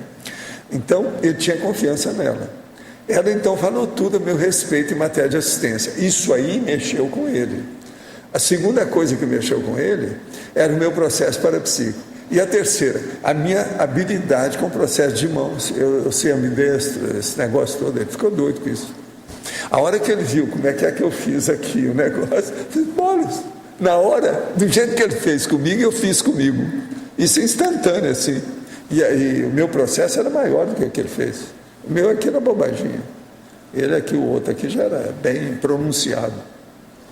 Então, com isso, ele gostou. Falou assim, não, vai ser bom ter você aqui, que nós podemos expandir aqui o processo da clínica.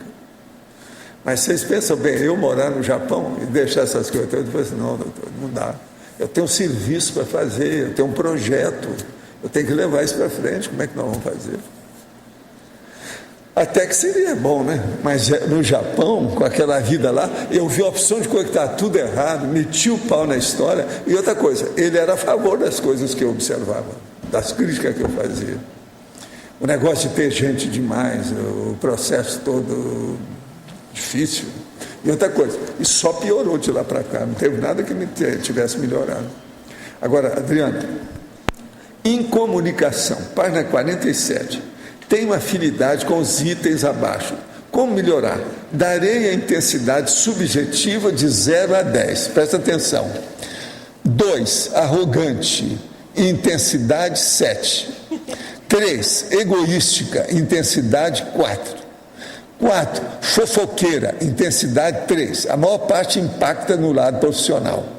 5, frívola, intensidade 3. Estou esforçando para melhorar o meu holopensene. Sinto que esses itens correlacionam-se com a insegurança, autovitimização e autocorrupção. Além disso, sinto reverberação energética no laringe chakra, baixa lucidez e dificuldade na retilineidade pensênica. Você quer falar alguma coisa? Você vê aí o que você já fez, achei bem interessante. Você viu, né? O que ele fez? O arrogante está o maior. É o 7. É o 7. Então, eu acho que... Egoística 4, fofoqueira 3 e frívola 3. Eu acho que você pode começar atacando esse arrogante, né? Então, lê aquele verbete de ignorância ignorada e começa a ler mais, porque eu acho que está faltando estudo. E quanto mais a gente estuda, mais a gente vê que a gente não sabe nada, né? A gente sabe muito pouco ainda. Então, e as pessoas, as genialidades estão aí para a gente aprender com elas. Então, se você começar a pensar um pouco mais sobre isso, pode te ajudar nas outras situações aqui. E algumas que você falou é mais, fofoqueira, é só parar, acabou, opção pelo autodesassédio, não vou fazer mais, acabou. Ver talvez os prejuízos, né, que tem nessas posturas mais imaturas mesmo, né? Eu acho que isso pode te ajudar, então. Porque algumas é só decisão mesmo, ó. Toma a decisão e vai em frente. Agora, ó, página 47, item 2, intercomunicação, o item 02, arrogante. É o mesmo aí. Como devemos nos portar diante daquela pessoa que é muito arrogante, que acha que sabe tudo e gosta de esnobar os outros? Devemos simplesmente afastar-nos dessa pessoa ou deveríamos procurar assisti-la? Caso positivo, como assisti-la? Olha, a gente deve sempre tentar assistir, mas também tem que respeitar o limite da pessoa. Porque muitas vezes tem que ver, cada caso é um caso, né? Existem pessoas que são extremamente arrogantes, na verdade elas é uma insegurança, até outra colega falou antes, né? O colega, não sei. Da questão, tem uma insegurança enorme por trás. Então a pessoa ela não admite, o que ela sabe, ela se aferra com unhas e dentes naquilo que ela sabe, porque ela tem muita insegurança na própria capacidade de rever as próprias convicções. Então, para ajudar, eu acho que você pode indicar algumas leituras, conversar, mas não dá para você quebrar uma pessoa dessa, porque pode ser que é difícil, é do estupro evolutivo mesmo. Então, acho que a gente só deve abandonar uma pessoa quando não tem jeito. Às vezes a gente vê que não tem jeito, ou às vezes a gente não é a pessoa mais indicada. Vamos supor que essa pessoa arrogante seja uma pessoa que tem algum nível de ascensão sobre você, no sentido de ser um pai, uma mãe, alguma coisa. Às vezes a pessoa é muito mais difícil, por exemplo, se for uma pessoa muito machista, um homem, por exemplo, extremamente arrogante. Se você é o filho, vai ser muito difícil você conseguir abordar. Mas às vezes você vai conseguir abordar de uma outra forma, através de uma outra pessoa que possa falar mais de igual para igual, entre a questão da interlocução mais horizontal, né? E possa ajudar essa pessoa. Eu acho que se você tiver realmente a intenção de ajudar, você vai ter inspiração, os amparadores vão te ajudar e você vai achar o caminho. Adriana. Sim, Tânia. Na página 45, na principiologia, ali no meio da segunda linha. o princípio da cobaiagem consciencial recíproca. Sim. Pode continuar até com isso que você estava falando, da arrogância. Como é que a gente faz essa cobaia, quer dizer, cobaiagem é ser cobaia. Isso. E também o outro, quer dizer, as duas.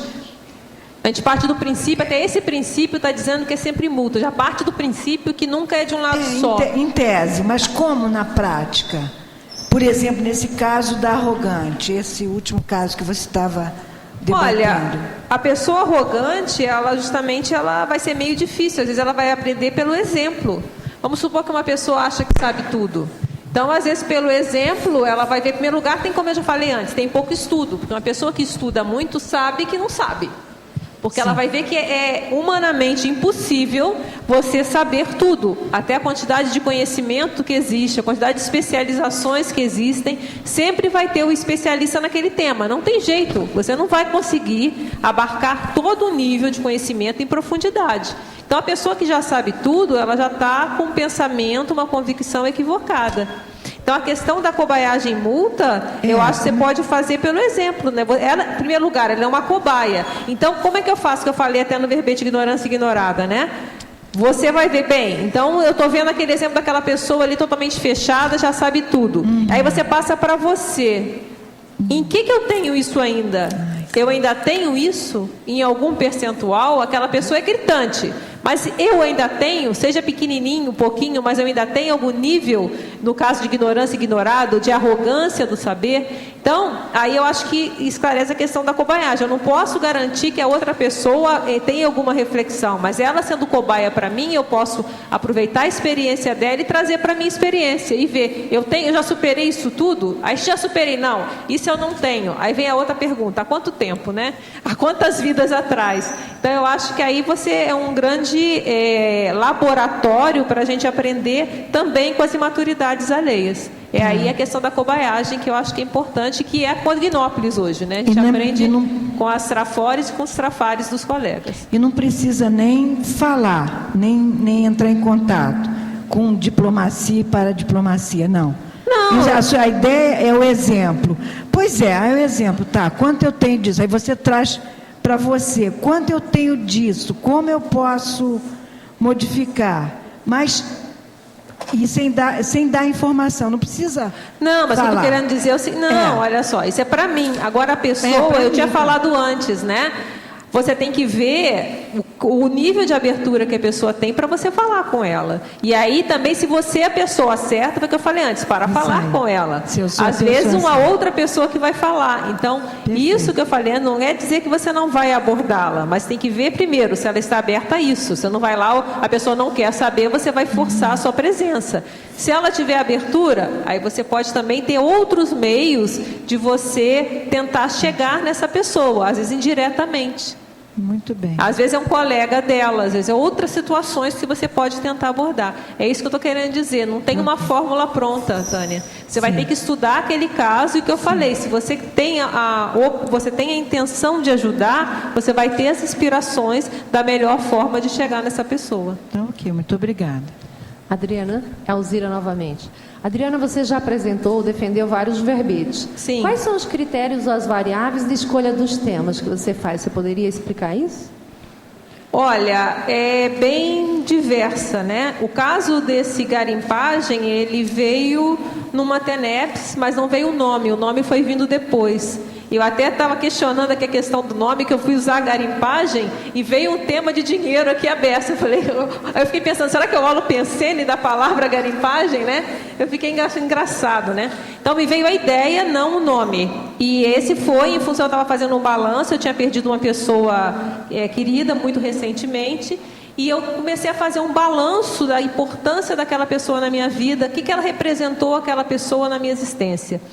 E aí eu comecei a observar vários aspectos e eu comecei a pensar, eu aprendi muito, mas também poderia ter aprendido mais. Eu poderia ter uma série de técnicas que essa pessoa tinha e que na hora que ela dessomou, aquele negócio que eu falei, vai ser mais difícil agora aprender, temos que esperar outras oportunidades. Então, eu refletindo sobre tudo isso, e essa situação. E aí eu comecei, isso tem muito tempo, já tem mais ou menos uns 3 anos, eu fui elaborando esse conceito do garimpagem com o tempo. Agora, tem outros verbetes que a ideia vem o nome certo, vem o nome, vem a ideia, vem tudo. E se eu já tenho experiência naquela área, o verbete sai muito mais fácil. Outros eu vou elaborando com o tempo. Então, não tem uma fórmula, sabe, Alzira? A questão vem, às vezes é uma coisa que eu já estudei, às vezes é uma coisa que vem um aspecto da realidade que eu vejo e que eu vou tentar dar um nome, tentar explicitar. Então, varia, às vezes uma conversa que eu tenho com alguém, tem alguns verbetes que saíram de conversa, né? O próprio um que está vindo aí, o senso de mérito, foi durante uma conversa, no ECP2, com uma colega, e a gente começou a discutir um assunto, e eu pensei, isso está faltando senso de mérito. E aí surgiu o verbete senso de mérito. Não varia bastante. E eu uso muito a questão da interlocução até para vir ideia de verbete, para mim e para os outros. Agora, você usou garimpagem, colheita e recolta. Ainda pode pôr pinçagem, escolha, seleção, pescagem, etc. Olha, nós esperamos os próximos verbetes. E os nossos comerciais, por favor. Obrigada. As pontuações da tertúlia de hoje foram 63 assinaturas no livro de presença, 17 perguntas presenciais, 26 perguntas respondidas online, 38 votos presenciais, 8 votos online. Hoje temos 4 recados. Roberto, 2º Congresso Internacional de Verbonologia, Neida, 5ª Jornada de Educação, Alzira com 5 Baia, Marisabel e Cecília, heterocrítica de obra útil. Pessoal, faltam 10 dias para o Congresso de Verbonologia. O tema que eu estarei tratando no Congresso diz respeito à autopesquisa retrocognitiva. Como vocês já devem ter percebido aqui na tertúlia, a retrocognição é um dos temas que mais chama interesse e a curiosidade, né, nossa, enfim, de todo pesquisador da Conscienciologia.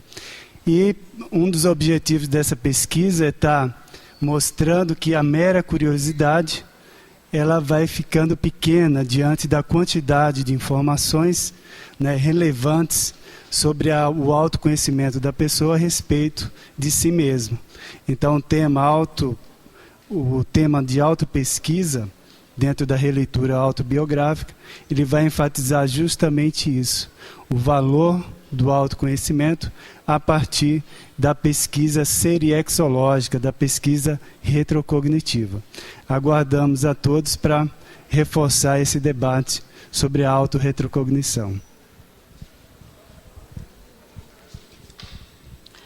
Boa tarde a todos. Estamos aqui para convidá-los para a 5ª Jornada de Educação Conscienciológica, que inicia daqui a 3 dias. Então, será no período de 7 a 9 de outubro. É um evento de interesse para toda a CCCI, em especial para os docentes de Conscienciologia e também os professorandos. Nós teremos, gente, durante a jornada, 3 conferências, 4 meses de debate, 12 trabalhos e 20 pesquisadores apresentando seus trabalhos. Haverá também o lançamento da revista de Parapedagogia, o lançamento do Colégio Visível de Parapedagogia e o lançamento da Universidade Aberta da Conscienciologia. No período que segue pós-jornada, na segunda-feira, nós teremos MBE para professores de Conscienciologia, itinerância conscienciológica, pré-aula de Conscienciologia. 3 cursos de interesse de professorandos. Na terça-feira, dia 11, teremos oficina de plano de aula, MBE para professores de Conscienciologia e um workshop mecanismo de aprendizagem. Também outros eventos de interesse de professorandos. Na quarta-feira, nós teremos um tema que vai ser do interesse de todos, profilaxia das abordagens dogmáticas. É um tema que será apresentado pelo professor Marcelo da Luz. E na quinta-feira, nós teremos fundamentos da cientificidade, com o professor Hernande Leite. Então, vejam, a programação está bem extensa e de interesse de todos. Quem tiver interesse, compareça à recepção do CAEC ou pelo telefone 45 3525 2652, ou ainda busque informações pelo e-mail contato@reaprendência.org. Não percam a oportunidade de participar. Boa tarde. Você quer fazer uma garimpagem na sua intraconsciencialidade? Venha participar do curso Consim Cobaia Voluntária do Conscienciograma no próximo dia 12 de outubro agora, no feriado. O curso acontece na IC Consus, das 15 horas às 20 horas. As inscrições e informações podem ser realizadas na recepção do CAEC. Obrigada. Boa tarde a todos.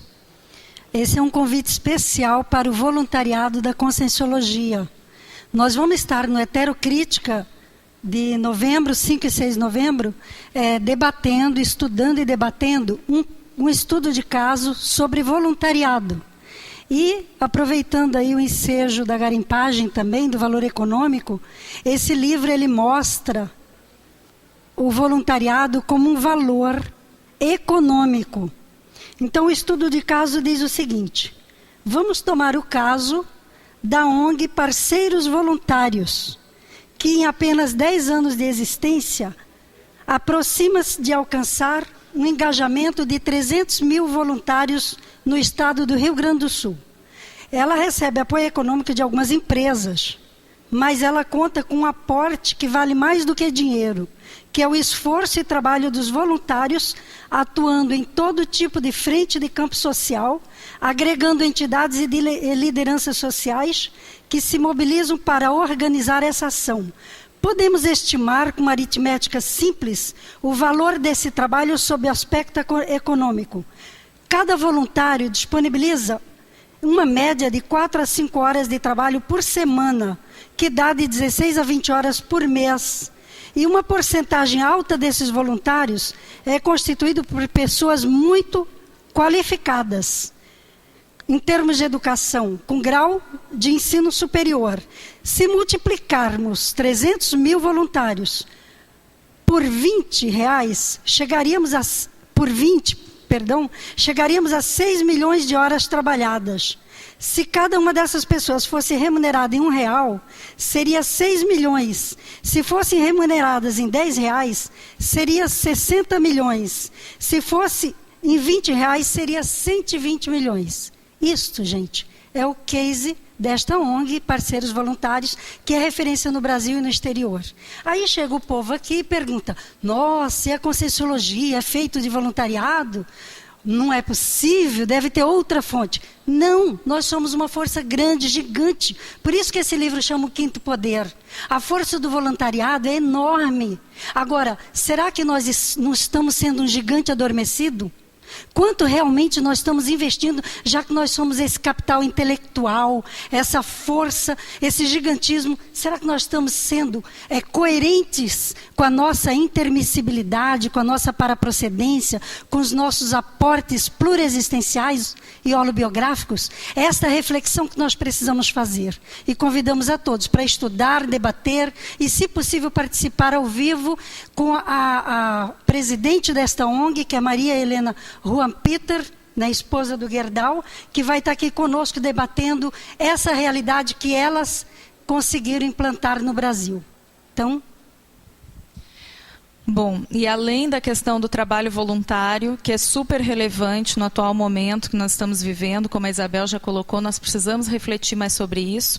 O Imersão Heterocrítica de Obra Útil é um curso que está na sua 13ª edição, ou seja, é um curso que já está muito consolidado e quem participar vai poder aprender muito também sobre estudo, leitura, a questão mental somática, ainda sobre o tema voluntariado, que com certeza é prioritário para todos que estão, pelo menos, interessados aqui nessas ideias. Então, gente, 5 e 6 de novembro, o curso ocorrerá no Discernimento, e quem tiver interesse pode fazer inscrição ou pegar maiores informações diretamente na recepção do CAEC. Tem o e-mail, que é caec@caec.org, e o telefone 45-3525-2652 ou 3525-1181. Aguardamos, então, todos os interessados, os contatos de todos para participar desse grande curso. Obrigada.